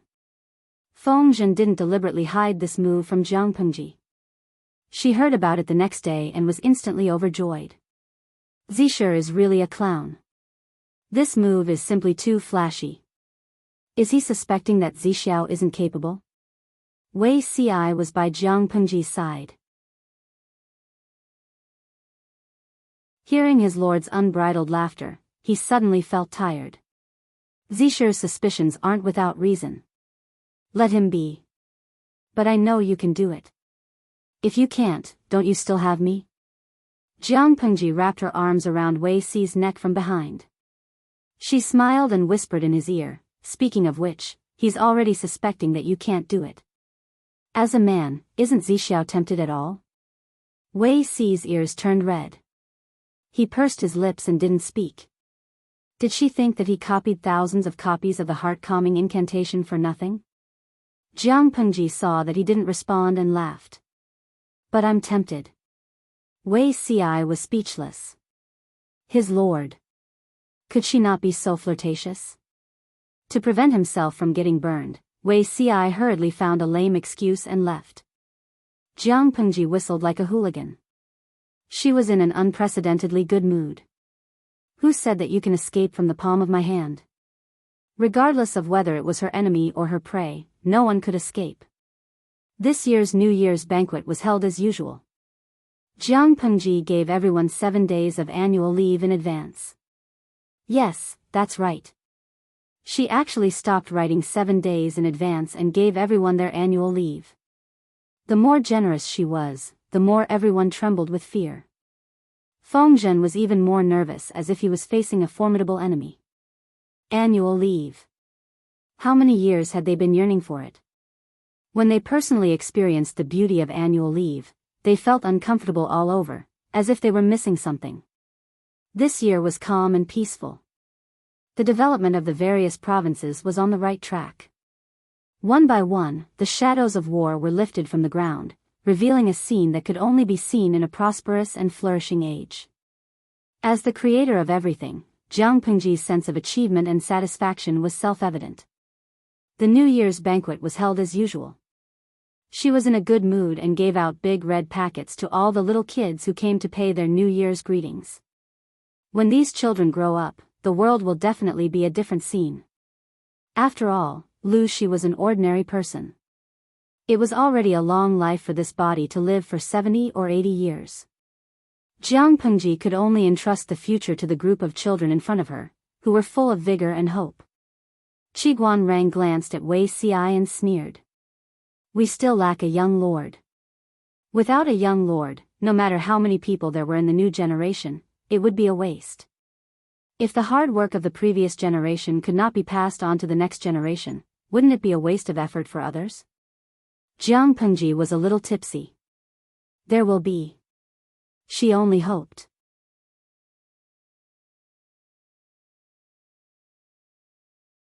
Chapter 1431. After the New Year's banquet, everyone went back to the manor to stay up. According to previous year's practice, Jiang Pengji would either go back to sleep alone or stay up with Lu Zhao. This year was slightly different. Lu Shi and Gu Zhen were both there. As their daughter, she should accompany them. However, Jiang Pengji and Lu Shi had already laid their cards on the table.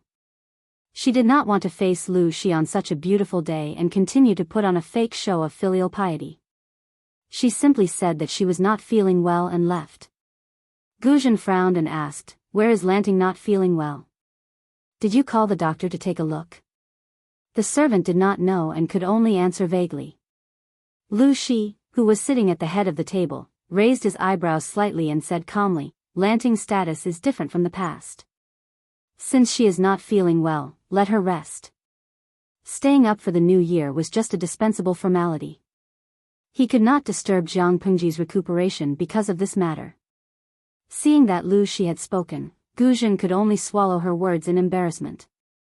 Fortunately, my sister did not come.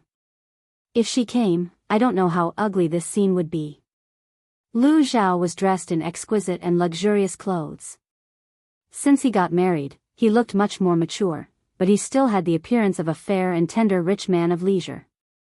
No matter who saw his appearance, they would always say that he was gentle and harmless. Why are you saying this?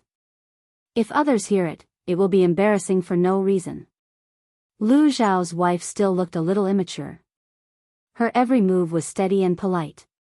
Hearing her husband's private murmur, she reminded him in a light tone. The two of them had been married for some time. Lu Zhao was gentle and accommodating, so the couple got along well. I sympathize with my two cousins. It was supposed to be a happy day, but it made the whole family unhappy. Lu Zhao glanced at his two cousins with the corner of his eye and sighed in his heart. Meng Heng and Nia Sun were also unlucky. They should have stayed at home with their wives and children to stay up for the new year. They did not expect Gu Zhen to have a sudden impulse. She hoped that the two of them could bring their families to accompany her. To put it nicely, she wanted to enjoy the happiness of a family. Could they refuse? They could not. Although Lu Zhao was a complete rich man of leisure, he was not stupid. He could see clearly in the dark. From his point of view, his two sons and Gu Zhen did not have feelings for each other. She would only push them away by being so forceful. Was this a mother who was eager to make up for her two sons? Lu Zhao snickered in his heart. His stepmother in name, but his aunt in reality, was definitely not that sentimental. Lu Shi, who had raised him for 12 years, abandoned him just like that. He turned around and chose the current Zhang Pengji. In that case, how much weight did her eldest son, whom she had almost no contact with, and her youngest son, who had been missing for more than 20 years, weigh in Gu Zhen's heart? His eagerness to mend their relationship was more like trying to cover it up. She used her mother's naturally powerful identity to force her son to obey her, and then satisfy the guilt in her heart. Lu Zhao seemed gentle and harmless, but in his heart, he was not stingy with using the darkest thoughts to judge others. The whole family happily gathered together to celebrate the new year. That was the joy of a family. The group of people looked at each other, speechless. This was called mutual harm. On New Year's Eve that year, Meng Heng and Nie Sun's families had a terrible time. In the end, they had to use their children as an excuse to leave early. On Zhang Pengji's side, it was a completely different scene. Speaking of which, this is the first time I'm staying up alone with Zixiao on New Year's Eve. Zhang Pengji, who was unwell, refused to leave Wei Si's house at that moment. Looking at her lively appearance, she did not look unwell at all. Wei Si did not answer. He raised his hand and pushed the preserved fruit that she liked to eat in front of her. The corners of his lips curled into a faint smile. By the way, have you opened the gift that I gave to Zixiao? Wei Si said, I haven't opened it yet. Zhang Pengji rested her chin on her hand and said, then open it now and take a look. Wei Si could not help but laugh. How can you open a gift in front of the host? I'm being impolite. Zhang Pengji winked at him. Her eyes were deep and bright under the candlelight. According to our relationship, this little bit of impoliteness is more like fun. Wei Si could not dissuade her, so he could only take out a square red box from his sleeve. The box was wrapped in a layer of unknown material. The outer skin felt soft and delicate. Even though Wei Si was knowledgeable, he could not recognize the fur of an animal. Under Zhang Pengji's burning gaze, he gently opened it. Under the candlelight, 2 spots of dazzling white light were reflected. It was extremely dazzling and beautiful. Is this a ring? Wei Si fixed his eyes on it and realized that the white light came from the jewels inlaid on the surface of the ring. As far as he knew, this shining thing was the King Kong that was spread to the central plains from a faraway country in the west. I heard that the hardness of gold is rare in the world. Even steel and bronze cannot be damaged. The surface of this object is smooth, and the arrangement of the cross-sections seems to be regular. It doesn't look like it was formed naturally. Does my lord know who made this object? He actually has the ability to make it look like this. Zhang Pengji said, a pair of diamond rings, just like you and me. She could not give Wei Si a status, let alone announce it to the world. For Wei Si, who was deeply educated in the ancient orthodox way, this was a pity. If he were to ask himself honestly, he reckoned that Wei Si had not thought of this in his previous life. Now that he realized it, he naturally had to do something about it. Diamond rings? Wei Si took out the 2 rings doubtfully and realized that the 2 rings were of different sizes. I secretly measured the thickness of your fingers to customize it, Zhang Pengji said. Shall I help you put it on? She was grateful to the old chief for buying it on her behalf. Otherwise, Zhang Pengji could only find a goldsmith in this world to make a pair. Wei Si said reservedly, thank you for your trouble, my lord. Zhang Pengji put it on for him. She reached out her hand in satisfaction and gestured for him to put the lady's ring on her too. Pure gold was soft and easily deformed after wearing it for a long time. Diamond rings did not have this concern. Regarding this, the old chief even mocked her. Because in Zhang Pengji's era, diamonds were indeed a very cheap raw material for jewelry. It was useless even if they were hard. However, Zhang Pengji was not after the value of the diamond itself. She was after the meaning that people gave diamonds. In salted fish's dimension, one had to buy a diamond ring to get married. Jiang Pengji naturally followed the crowd. This object is hard and won't deform even if you wear it for a long time. It will never change. Wei Ci then realized that something was wrong. He only felt his heart was in a mess and his face turned red. Jiang Pengji reminded him, Zixiao, take a look. There's another thing in the box. Wei Ci shyly took out the thing in the box. What is this? The object was squarish, soft, and cold. He pressed his fingers together and realized that it was a two-layer structure. There was a circle of circular objects in the middle. He was puzzled. He did not know when his lord had gone around to his back. She breathed into his ear and her fair and delicate hands slid down his neck and collarbone like agile snakes. This posture scared Wei Ci so much that his whole body froze. He did not dare to move.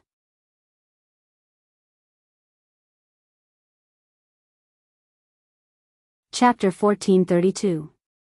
Every minute is worth 1,000 pieces of gold. How many minutes have you wasted? Jiang Pengji's hand slid down the front of his neatly arranged shirt. It felt extremely delicate and warm. Wei Ci's heart skipped a beat. He felt the temperature of his skin soar, and his hair stood on end. Zixiao's reaction. Do you not like me? It was clearly a complaint, but when she said it, it sounded like a mocking smile. Wei Ci wished he could find a hole to hide in and never come out again. Jiang Pengji's lips slid across his neck. It was so hot that he wanted to jump up. My lord, Wei Ci was somewhat incoherent. A scene from his previous life suddenly appeared in his mind. Although his majesty and his lord's attitudes were not quite the same, the undeniable stance was exactly the same. Tonight, will you obey me or not? I dare not disobey. Jiang Pengji leaned on his neck and teased him with a smile. Although I have no experience in matters between men and women, I know a thing or two and have some insights. Zixiao had a son and a daughter in his previous life. Could it be that he was still an inexperienced child? Such a scene, could it be that you have very little experience? Wei Ci's face turned red. It was not because he was shy, but because he could not be tough in front of his lord. My lord, please don't tease me. After Wei Ci finished speaking, his entire body was as red as a cooked prawn. His following words were inaudible. If Jiang Pengji did not have extraordinary hearing, she would have missed it. You should also take pity on me. It's not a good feeling to take a cold bath on New Year's Eve. Jiang Pengji smiled and said, since it's uncomfortable, why not let nature take its course? Wei Ci coughed softly and prepared to get up with great self-control. In his previous life, he would not have dared to do so. From a certain point of view, was this considered being arrogant because he was favored? Jiang Pengji would not let him have his way. She held his neck with one hand, turned over, and pressed his head down. Half of her body leaned on him. He could not break free even if he wanted to, so he might as well lie down and be a salted fish. Zixiao. She leaned over and whispered in his ear, I heard that a husband and wife can use sheep intestines and fish bladder as a contraceptive, but it's not safe and clean. I'm trying to empathize with your filial piety, so I specially found another substitute. This is much better than sheep intestines and fish bladder. It's safe and effective. Wei Ci was in a daze. He suddenly understood what the square-shaped thing in his hand was. He wanted to throw them away as if they were scalding hot, but Jiang Pengji was faster and held his fingers instead. Jiang Pengji asked him proudly, now you have no reason to object, right? While Wei Ci was embarrassed, his breathing became heavy. He asked Jiang Pengji in a slightly hoarse voice. What does my lord intend to do? Jiang Pengji said, yin and yang are in harmony. Let nature take its course. Wei Ci said awkwardly, I dare not offend you, my lord, nor dare to overstep my authority. It was Jiang Pengji's turn to be dumbfounded. She laughed involuntarily and said, so Zixiao likes women of lower status? Upon hearing this, Wei Si's jade-like face turned pale, but his breathing became heavier. It wasn't that he liked those below him. It was obvious that he didn't dare to offend those above him. For Jiang Pengji, she was both his lord and her majesty. No matter what, he did not dare to offend or overstep his boundaries, even in bed. After a while, Jiang Pengji heard Wei Si ask her in a voice as soft as a mosquito. That thing. How do I use it? Jiang Pengji couldn't help it anymore. She smiled as she carried Wei Si in her arms and walked into the inner room. Zixiao, do you know? I'm so happy with your hesitant look. I can't wait to dissect you and swallow you into my stomach. Wei Si was speechless. As a man, there shouldn't be anything wrong with that, right? He felt that it was no different from his previous life. The only difference was that in his previous life, he was directly pressed on the floor. In this life, he could at least sleep on the bed. Zixiao, what are you thinking about at this time? Jiang Pengji couldn't wait to let go of his clothes. Her right hand slid to his waist and randomly touched the belt. She gently pulled and untied it. Wei Si blinked and suddenly said, "If my lord is a man, this scene seems to be more reasonable." Jiang Pengji smiled and echoed, "No matter if it's a man or a woman, you can't turn the tables." After saying that, she threw the belt out of the quilt.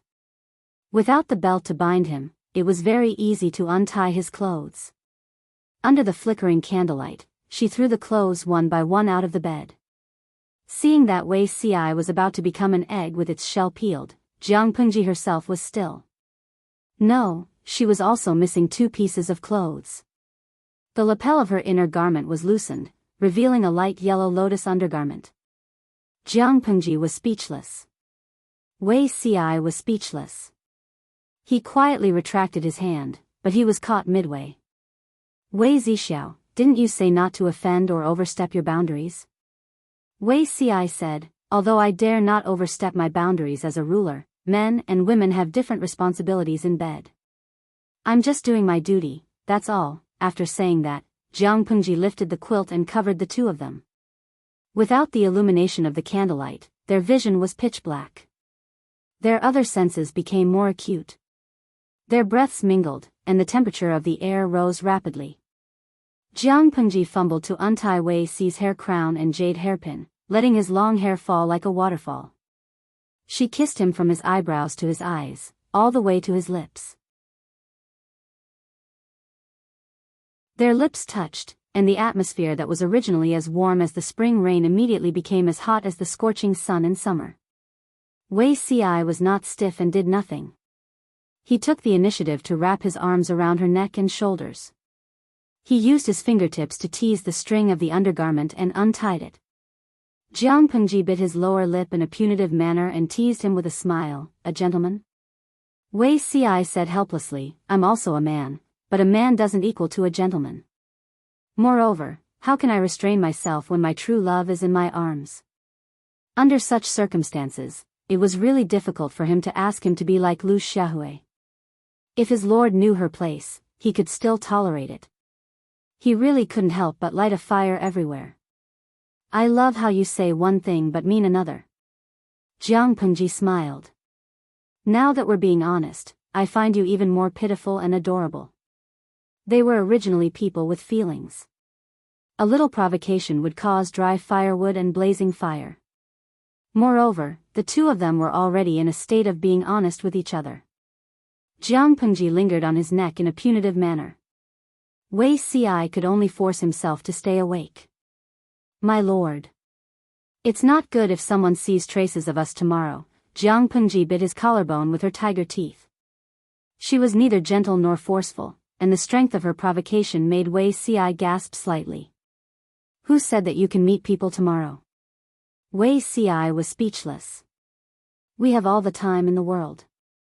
Jiang Pengji smiled. "Why do you think I gave you this annual leave so readily?" Wei Si was speechless. Jiang Pengji's hand slid down his waist. That piece of skin was extremely sensitive. He never knew that a person's body temperature could be so terrifyingly high. It seemed that he was scorched by the temperature of Jiang Pengji's palm. His whole body trembled, and his reddened eyes emitted misty water vapor. "My lord, are you in pain?" Both of their bodies stiffened for a moment. Jiang Pengji stroked his face with one hand and sealed it with a kiss.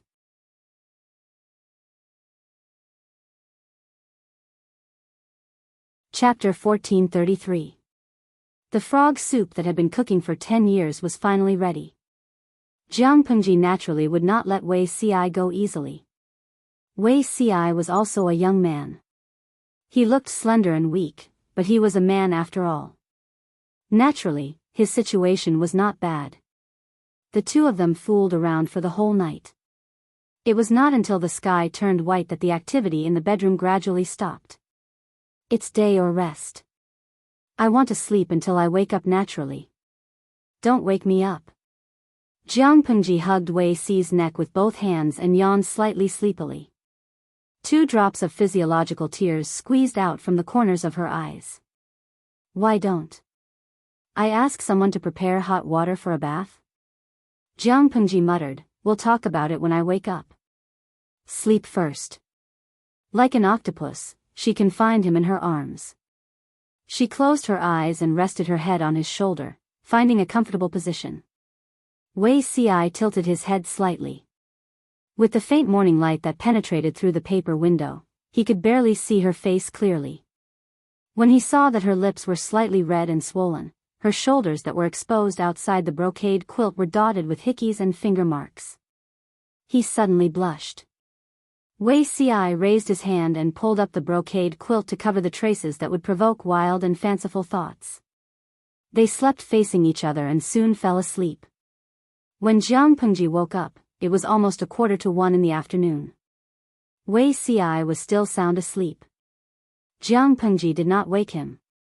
She reached out and grabbed the clothes that were scattered beside the bed and casually draped them over her shoulders. Perhaps because of the loud noise, Wei Ci woke up not long after. He saw the back of Jiang Pengji sitting beside the bed and dressing. "Aren't you going to sleep a little longer?" Jiang Pengji asked. Wei Ci coughed and said, "I should ask someone to prepare something. If the Lord goes out like this, I'm afraid the servants in the residence will know." He was not a person who liked to treat himself harshly.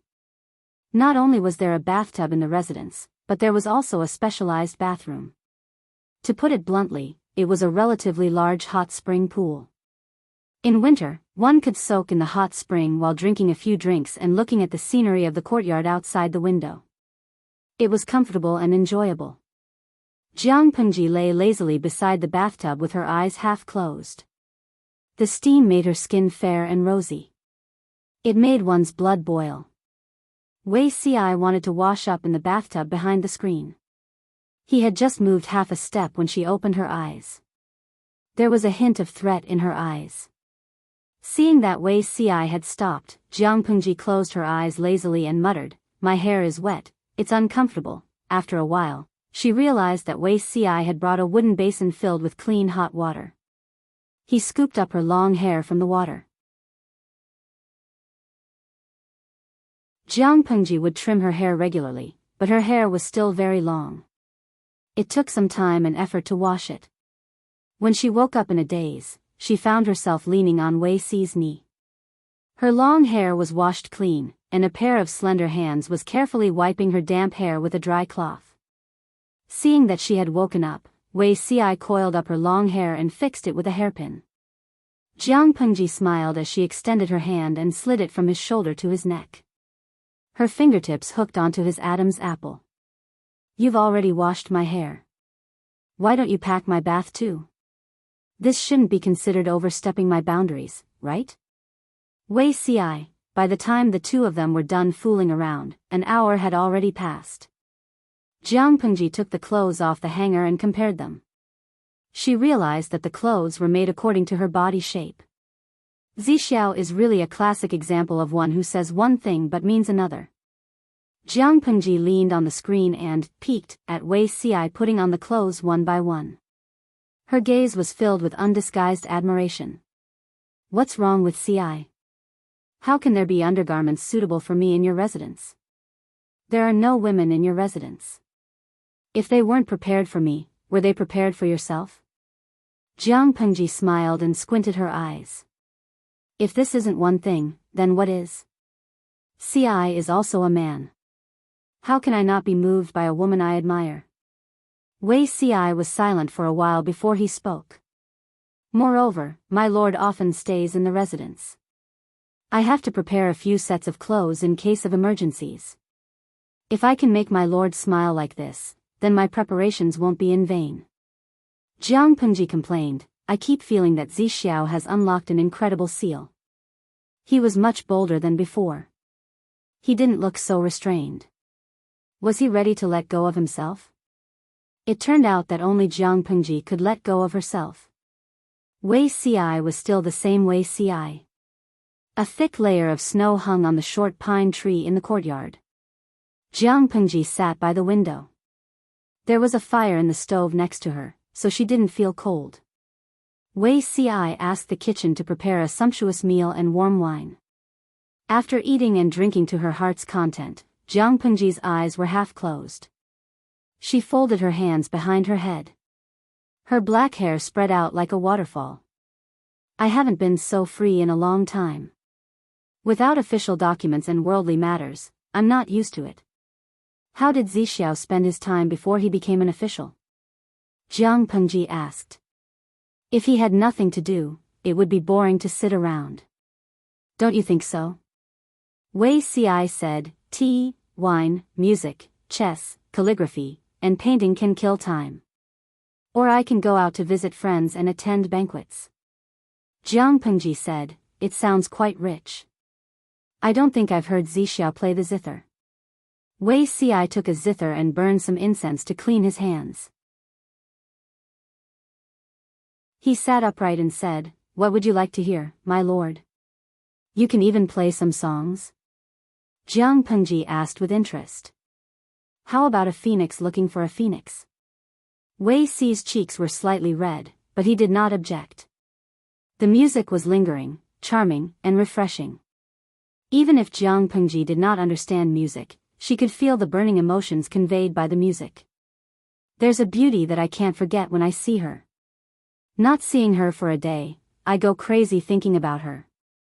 If there's such a beauty in the world, she must look like Zixiao. Jiang Pengji did not know how to play the zither, but she had a photographic memory and could recite. Not only could she recite, but she also knew how to flirt with Wei Ci. Wei Ci could not help but laugh. He chose a few ancient songs with fresh and lively rhythms. Jiang Pengji squinted her eyes for a while and suddenly remembered what was missing. She had forgotten to turn on the streaming room today. I hope there isn't an explosion over there, she muttered with a smile and casually turned on the streaming room. There isn't an explosion? That's impossible. Jiang Pengji skipped work. Various popular platforms were paralyzed again. The programmers sacrificed their bosses and colleagues to heaven one after another, but they still could not save the servers that had crashed. It was said that many programmers had secretly begun to worship Jiang Pengji. They did not ask for anything else, they only hoped that she would diligently and earnestly stream every day. Even if she had to stop streaming for a few days, she would inform them in advance. They really could not take it if she did it every few days. 5 million salted fish flooded in quickly. In a second, there was no space left. All kinds of bullet screens flooded towards Jiang Pengji. Through the bullet screens, Jiang Pengji could also feel the salted fish's worry, fear, and pitiful emotions. Until a certain salted fish found something fishy. Yuzitang, streamer, your neck. Was it bitten by a bug? She bit her handkerchief and cried. Tell me, this isn't a hickey, right? Jiang Pengji took out a bronze mirror and looked at it. She raised her eyebrows slightly, but she did not hide it. They were all adults. Straightforward people did not resort to insinuations.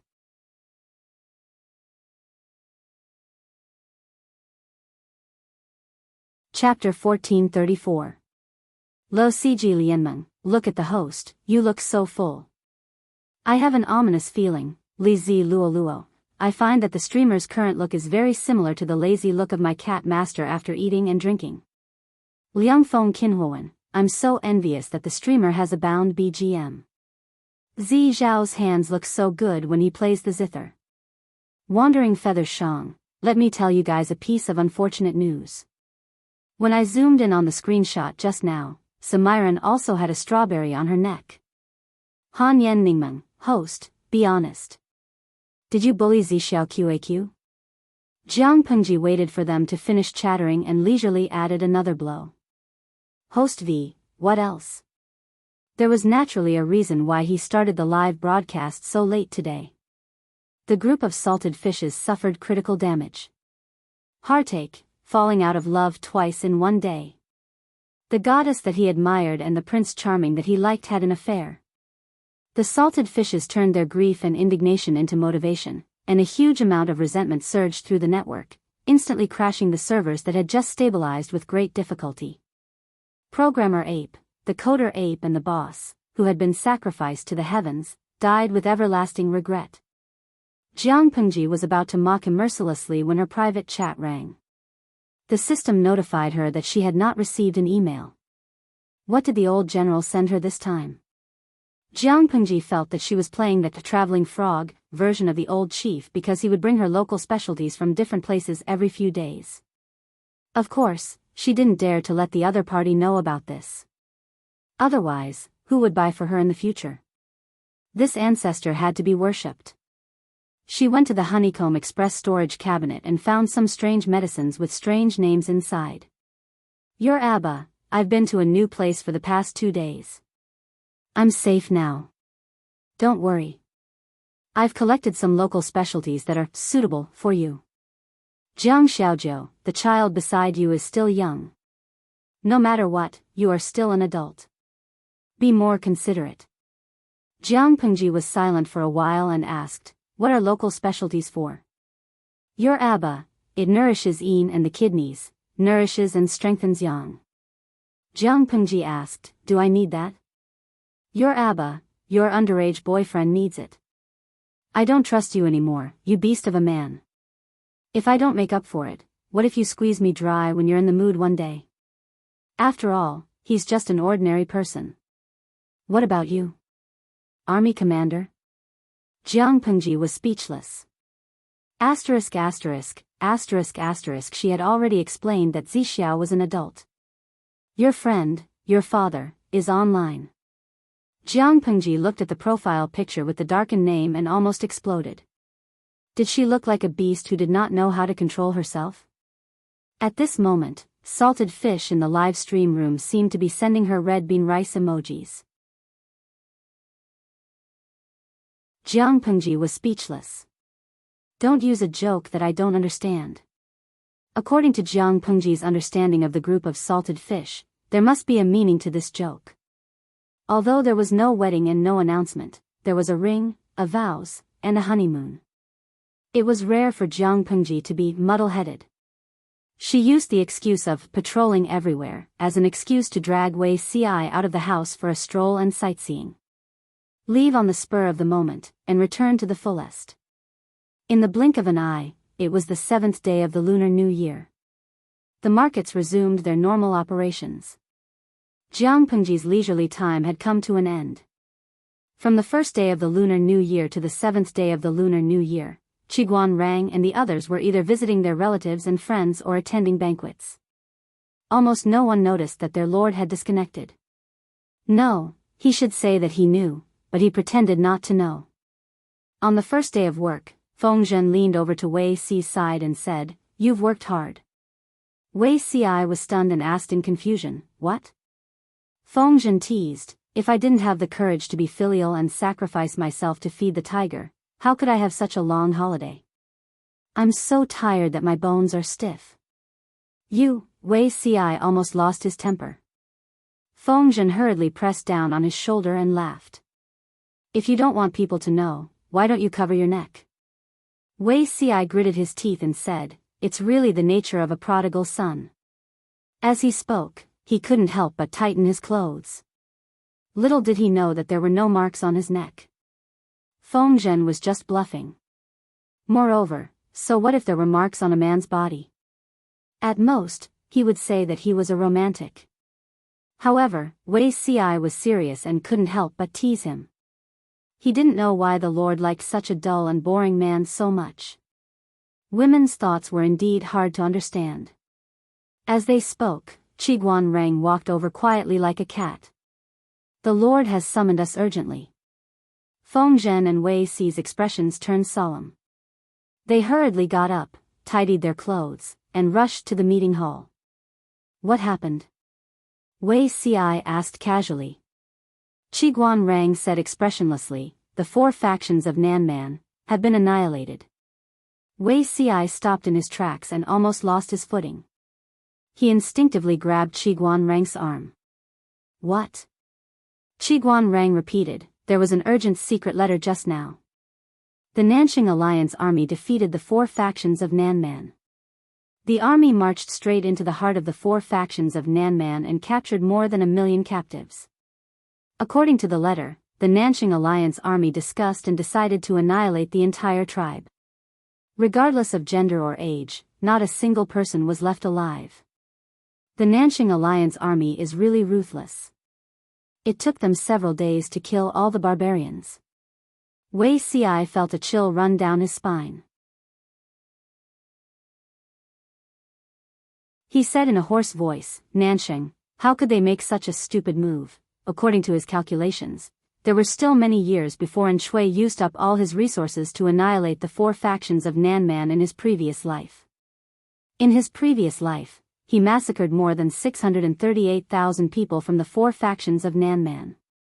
Regardless of whether they were men, women, the elderly, children, or infants waiting to be fed, almost no one survived. In this life, it was even more tragic. There were more than 1 million of them.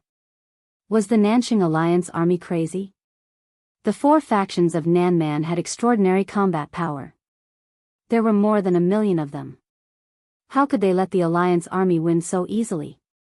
Qiguan Rang said, the heavens did not grant them their wish. An extremely terrifying epidemic broke out in the territory of Nanman. There were countless deaths and injuries. There was not even 1/10 of the young fighting power left. Whether it was Qiguan Rang or Wei Si, they did not think that this epidemic was deliberately planned by someone. The strong bodies of the Nanman tribesmen could not withstand the torment of the epidemic. At first, they could still hold on, but as time went on, there were countless deaths and injuries.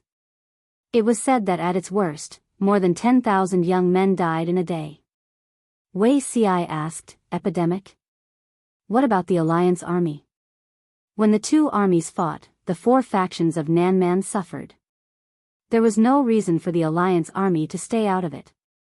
The Alliance army also suffered casualties, but the situation was much better than the 4 factions of Nanman. Qiguan Rang said, the 4 factions of Nanman were filled with miasma and the temperature was hot and humid. It was not conducive to recuperation, so the epidemic was naturally more serious. At least the Alliance army had medicinal herbs and military doctors. The illness could be controlled. Wei Si was so shocked that his mind went blank. It was as if he had been pulled back to the scene of his previous life. More than 638,000 people died in one place. Some were buried alive, and some were beheaded. It was as if the entire sky was dyed red by their blood. People were not plants, and their hearts were not made of stone. One could imagine Wei Si's feelings at that time. Feng Zhen frowned and asked, why did my lord summon us? Qiguan Rang laughed coldly and asked, the 4 factions of Nanman were destroyed. Can we give Nanxing a chance to breathe?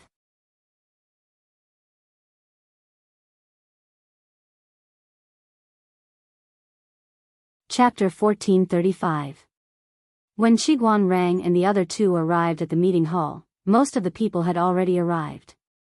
The 3 of them saluted and took their respective seats. Wei Si was still absent-minded, his face slightly pale. Jiang Pengji frowned slightly. If there was nothing important, Wei Si's sense of responsibility would not be distracted in an official setting. She looked around and confirmed that all her confidants were present. Jiang Pengji then cleared her throat and told them the reason for the emergency meeting. We received an urgent secret letter from Nanxing this morning. The Alliance army of Nanxing has conquered the hinterlands of the 4 tribes and captured more than 1 million people.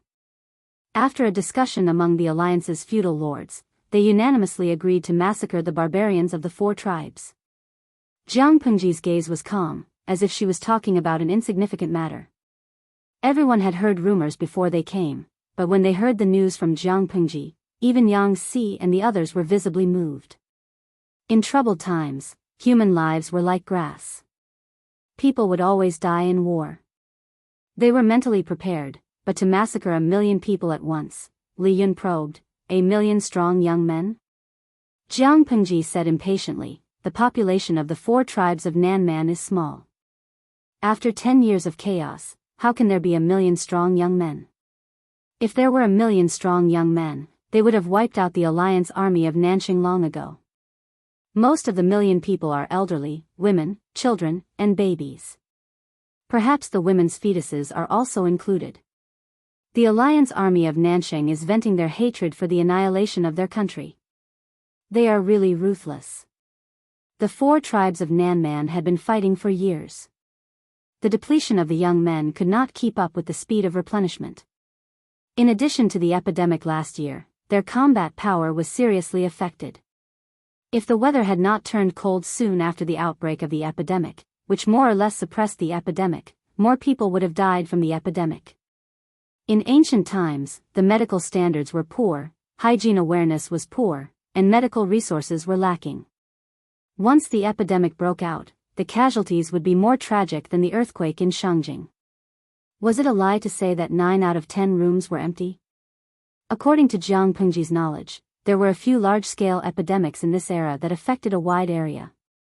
The number of deaths and injuries from each epidemic was in the millions. One must know that the entire population of Dongqing was only slightly more than 20 million.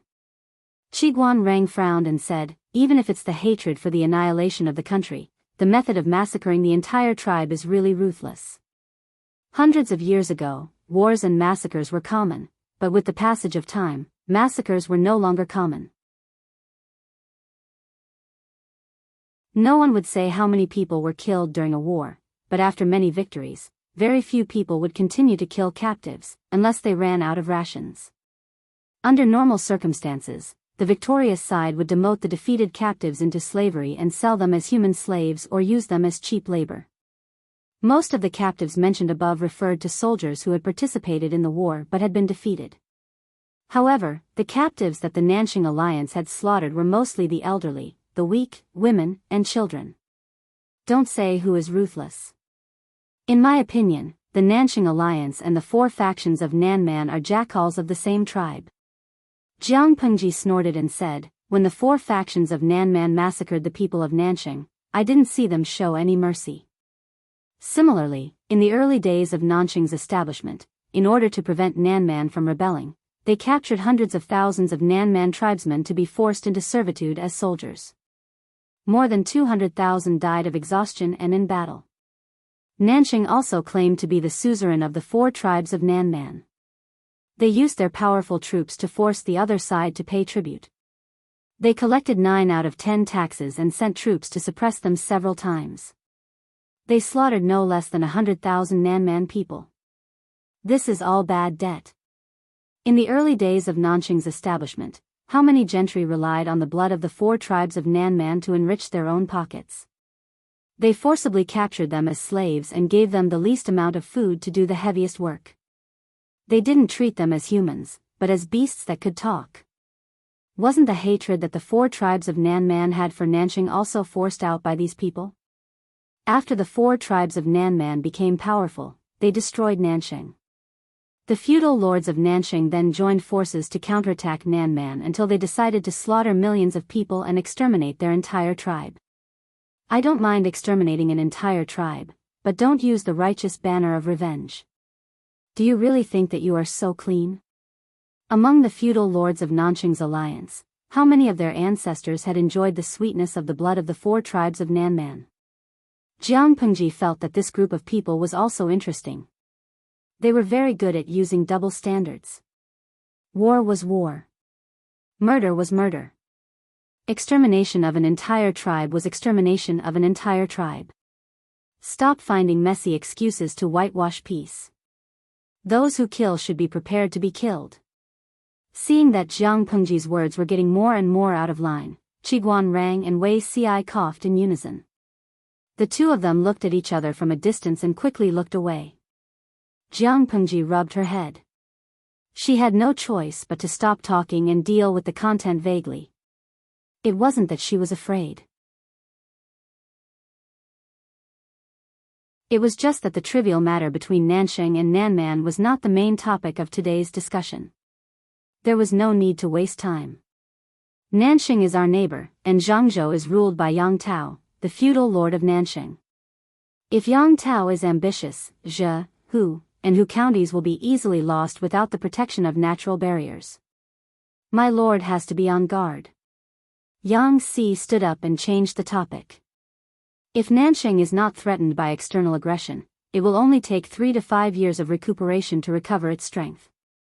When that time comes, it will become a great threat. In my opinion, we need to make countermeasures as soon as possible. This wasn't taking advantage of the situation, it was taking preventive measures. Who asked Yang Tao to occupy Zhangzhou? Zhangzhou was a great hidden danger to Zhe County, Hu County, and Hu County. Because there were no safe natural barriers. If Yang Tao sent his troops from Zhangzhou, it would be extremely difficult to defend these 3 places. Who would feel at ease? Unfortunately, the 3 counties were more fertile places under Jiang Pengji's rule. Hu County was a large producer of grain. Once it was lost, the loss could be said to be fatal. Anyway, Nansheng had already destroyed Nanman. If Jiang Pengji chose this time to send her troops, the world could not blame her. Jing Rong's worries are exactly what I'm worried about, Jiang Pengji said. Regarding this, do you have any opinions? Even if Jiang Pengji's god-slaying sword was already unbearably thirsty, she still had to go through the necessary procedures. War was not something that could be fought on a whim. Before fighting, she had to rack her brains to find a proper excuse. She could not possibly say, I suspect that Yang Tao will beat me in the future, so I want to strangle him now, could she? She and Yang Tao were not considered friends, but they were not enemies either. They had even worked together twice. It seemed like there was no reason for them to have a conflict. Jiang Pengji had an excuse, but she needed her subordinates to cooperate with her to dig up old scores. Feng Zhen was quick-witted and understood. An excuse to start a war? Coincidentally, there was one. Last year, when his lord dealt with Madame Tao played a suffocating trick in an attempt to incur enmity between her and Yang Tao. However, this matter was suppressed by his lord. Yang Tao was also busy with the battlefield in Nansheng, so he did not give any response.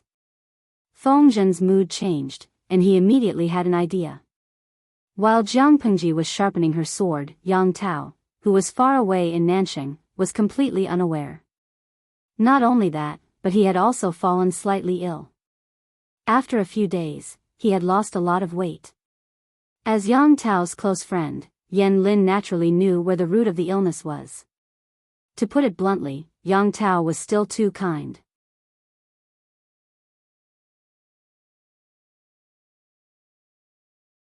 Chapter 1436. Yang Tao had a good foundation. After a few days of careful care, he recovered, but he still seemed to be in low spirits. At this time, the alliance held a banquet and invited Yang Tao. Unable to resist, Yang Tao had no choice but to attend. At the banquet, everyone toasted and smiled happily, as if they had finally gotten rid of a heavy burden. The 4 tribes of Nanman, which had caused the destruction of Nansheng, were finally exterminated. But Yang Tao didn't know what to eat. He didn't touch the food on the table and only took a few sips of sake. His face was pale. Yan Lin could only sigh, but he couldn't console him on this occasion. And Shui had completely turned over a new leaf. Thanks to Hua Yuan's secret plan, his forces were the most well-preserved. Even when the plague was rampant, they didn't suffer many losses. The other vassal forces suffered heavy losses and naturally didn't have the right to compete with Enshui. They could only feign civility. Naturally, Enshui became the leader of the alliance army. He had the greatest right to speak, becoming the alliance leader in name only. After the banquet began, he praised everyone's contributions as usual. The other vassals smiled and echoed, occasionally praising Enshui. Of course, it didn't matter if they thought so or not. Enshui was satisfied with everyone's reaction. The hatred and resentment that had accumulated over the years disappeared with the extermination of the 4 tribes of Nanman. Nanman was the mountain that had been weighing on his heart. Now that this mountain had been overturned, he could finally relax. Listening to the joyful songs and praises, Yang Tao's hand that was holding the wine cup tightened slightly, and a sharp glint flashed across his eyes. Yan Lin and Yang Tao grew up together and naturally knew each other's temperament. He quickly tugged at Yang Tao's sleeve, his eyes full of disapproval. Yang Tao always listened to his best friend. He could only bear with it. In anger, he raised his chin and downed the wine in the bottle. Seeing this, Yan Lin heaved a sigh of relief. He motioned for the maid to fill up Yang Tao's wine bottle. In this situation, it was better to just get Yang Tao drunk. Unexpectedly, Enshui didn't have any tacit understanding. Seeing Yang Tao downing cup after cup, he smiled and raised his cup. Here, I would like to propose a toast to you. If you hadn't trained your troops well and fought bravely, we wouldn't have been able to conquer Nanman so easily.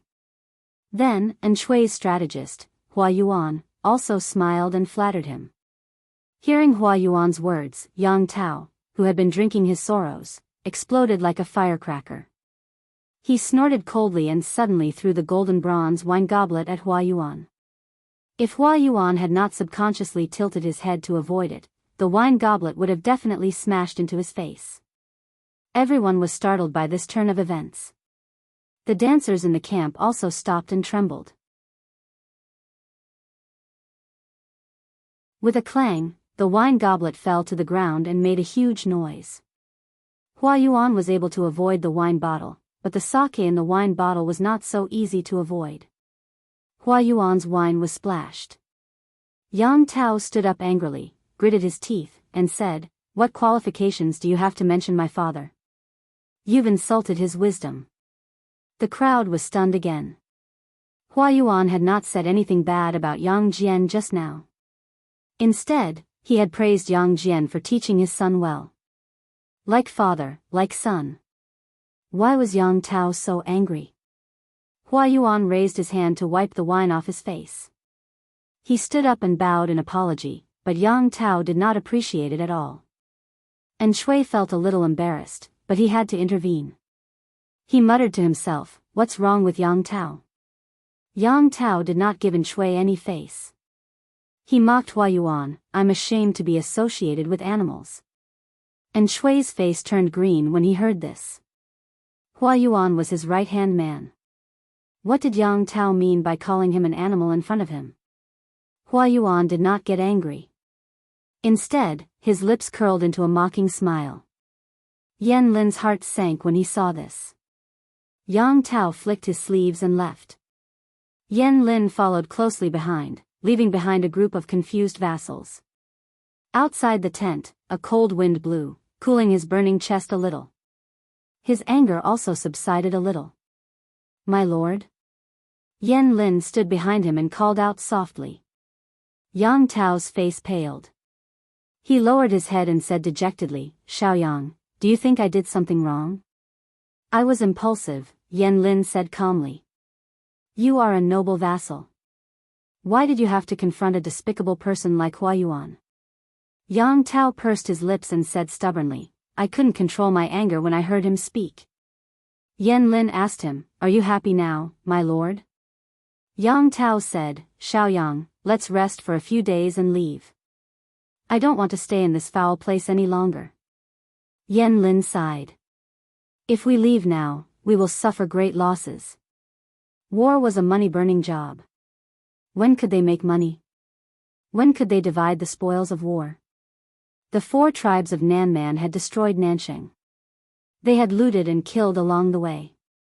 Over the years, they had looted countless treasures. If they left now, they would be giving up on the spoils that Yang Tao deserved. Yang Tao knew that he was being impulsive. He said, "But I don't want to see these people's faces anymore." Yan Lin said, "If that's the case, then you can continue to claim that you are sick. I will take care of the rest." Yan Lin couldn't blame his friend for being so stubborn. He didn't like Hua Yuan either. The alliance had conquered the 4 tribes of Nanman and captured millions of people. These were all spoils of war. They could divide them up after a while. They didn't expect Hua Yuan to stand up and make a speech, which aroused the hatred of the alliance towards Nanman. He suggested to exterminate the 4 tribes of Nanman. And Shui strongly supported it. Many of the wavering feudal lords were also won over. Only Yang Tao insisted on opposing it. Kill what? Killing the prisoners of war was one thing, but why kill the old, weak, sick and disabled? However, Yang Tao was from Dongqing. He didn't have much say in the alliance, so he couldn't stop it. If that was the case, Yang Tao wouldn't be so disgusted with Hua Yuan. Who asked Hua Yuan to do 2 heinous things? Hua Yuan ordered his men to gather the babies of Nanman, throw them to death, and strangle them one by one. How much hatred and resentment did they have? The other matter was also the root cause of Yang Tao's small illness, which was also the knot in his heart. The alliance took several days to conquer the 4 tribes of Nanman and captured millions of people of all ages. Among the captives, there were men and women, old and young. Other than the Nanman people, there were also tens of thousands of Nanqing women. These women were captured by the 4 tribes of Nanman to be used as captives to vent their lust and reproduce. These women suffered inhumane torture here. Those who were in better health gave birth to 1 child after another. Those who were in poor health didn't even last a month or 2. Many even died in childbirth. When the alliance arrived, many of the women were pregnant. Hearing that the alliance had arrived, they cried tears of joy. Who knew that what awaited them was another nightmare? The alliance ordered the slaughter of Nanman. The children in their wombs naturally belonged to Nanman. What should we do with them? Hua Yuan, or Gulin, sneered and said, "Take them down. If we can't, cut them open and take them out." There were no abortion pills in the army.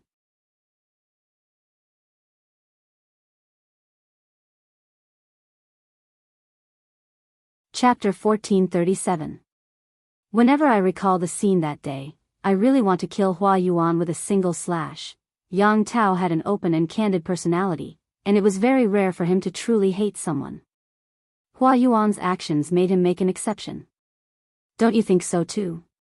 Yang Tao was silent for a while, then said, "There's something I still can't figure out." Yan Lin asked, "What is it?" Yang Tao said, "The 4 factions of Nanman have committed heinous crimes. This is an undeniable fact. I can understand that Hua Yuan hates Nanman. The only thing that couldn't be understood was that, looking at his past experience, although Hua Yuan had his ups and downs, it was not to the extent of forming such a deep hatred with the Southern Man. How innocent were those women who were captured by the Southern Man? Although the babies in their wombs are of barbarian blood, the mother is from Nanqing. Yang Tao could understand if Shui insisted on slaughtering the 4 factions of Nanman. This was because Shui's parents, wife, and children had all died tragically under the butcher knives of the southern barbarians. That kind of hatred was something that outsiders could not understand. In order to gather troops for revenge, Shui had suffered a lot in Dongqing. It was normal for him to want nothing more than to exterminate the southern barbarians. Where was Hua Yuan? According to Yang Tao's investigation, Hua Yuan's hatred for the South barbarians was exaggerated. It was really puzzling. Why were they abducted and raped by the 4 factions of Nanman? Yang Tao clenched his fists and gritted his teeth in anger. Isn't it because the men of Nanqing are useless and stupid? If it weren't for the royal family's inaction and the aristocrats, eunuchs, and relatives playing for power, these women wouldn't have ended up like this. If it weren't for the fact that these people couldn't defend their country well, these women wouldn't have to suffer such inhumane torture. It wasn't easy for them to escape, but Hua Yuan and the others used the excuse that the children in their wombs were leftover evildoers to force an abortion. It's really infuriating. Even an outsider like Yang Tao couldn't stand it anymore. Taking 10,000 steps back, if the flower abyss really couldn't tolerate people of the southern barbarian bloodline, why couldn't they deal with them after they gave birth? If she forced an abortion, the child in her womb would definitely die, and the mother would not be able to survive either. The barbarians of the 4 factions of Nanman deserved to die, but how innocent were these women? Every time Yang Tao recalled the situation that day, he always felt that something was stuck in his heart, making him feel uncomfortable all over. Yan Lin said thoughtfully, "We'll leave with our troops once we're done with our business." Yang Tao nodded. He was no longer a child. He couldn't give up the spoils of war that the entire army had risked their lives for just because of one person's temper. "Xiao Yang, I'm a little worried about Xiao Yin," Yang Tao said. "Hua Yuan and Xiao Yin don't get along. Hua Yuan is so violent, I'm worried." Lu Zhang and Hua Yuan were both advisors under Enchui's command. Even if their political views differed, Hua Yuan wouldn't go so far as to kill them. Yan Lin laughed. "No matter what, Lu Zhang is Master Yuanjing's favorite student. You don't have to worry about him, my lord." Yang Tao mumbled, "I also know that Xiao Yin is Master Yuanjing's disciple, but Hua Yuan is too strange. I'm a little worried." Come to think of it, Yang Tao had once encountered Hua Yuan's murderous intent towards Lu Zhang. If Yang Tao had not appeared at that time, who knew what Hua Yuan would have done? Yan Lin smiled. "If you're really worried, why don't you find a chance to remind Lu Zhang so that he can take precautions?" Yang Tao said helplessly, "I reminded Xiao Yin earlier, but I'm afraid Xiao Yin didn't take it to heart." This time, it was Yan Lin's turn to feel helpless. Yang Tao reminding Lu Zhang to be wary of Hua Yuan was seen as sowing discord in the eyes of outsiders. It would be strange if Hua Yuan would take the warning to heart. Little did they know that Lu Zhang had already fallen for Yang Tao's tricks.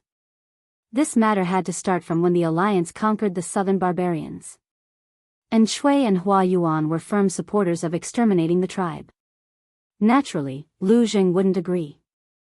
Didn't they know that captives were considered spoils of war? The hidden value of captives was far more valuable than visible spoils of war. Why did they have to kill them all? Lu Zhang disagreed 1,000 times over. He couldn't be bothered to argue with Hua Yuan. It would be a success as long as he could convince his lord Enchui. Unfortunately, Lu Zhang tried to persuade Enchui, but Enchui still wouldn't budge. They had to be exterminated. "Xiao Yin, do you know the pain of having your country destroyed and your family destroyed? There's no room for negotiation. The 4 tribes of southern barbarians are a bunch of uncivilized barbarians. Keeping them alive will only bring us great trouble." Enchui was born into an aristocratic family, so he naturally believed in bloodlines. The evil of the 4 tribes of southern barbarians was innate. If he let the captives go, they would definitely come back. It was better to eliminate them once and for all.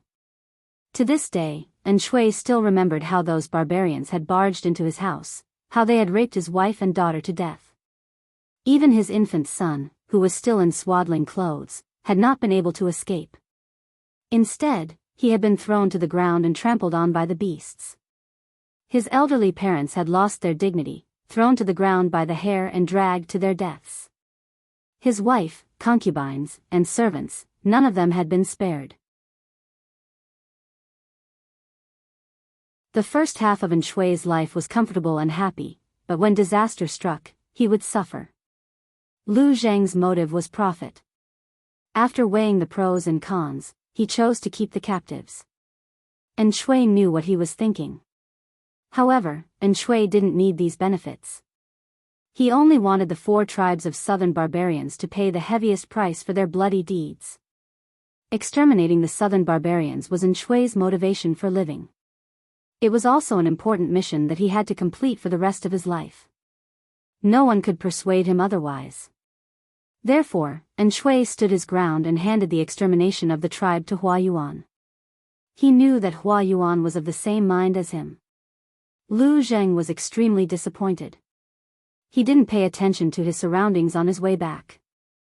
Halfway there, a black shadow suddenly dragged him into a nearby tent. This person was terrifyingly strong. No matter how Lu Zheng struggled, he couldn't break free from the other party's grip. The other party covered his mouth and nose with one hand and strangled his neck with the other. The force was so strong that it seemed like it was going to break his neck. Lu Zheng struggled with all his might and finally saw the person's face. It was Hua Yuan. Realizing this, Lu Zheng struggled even more violently.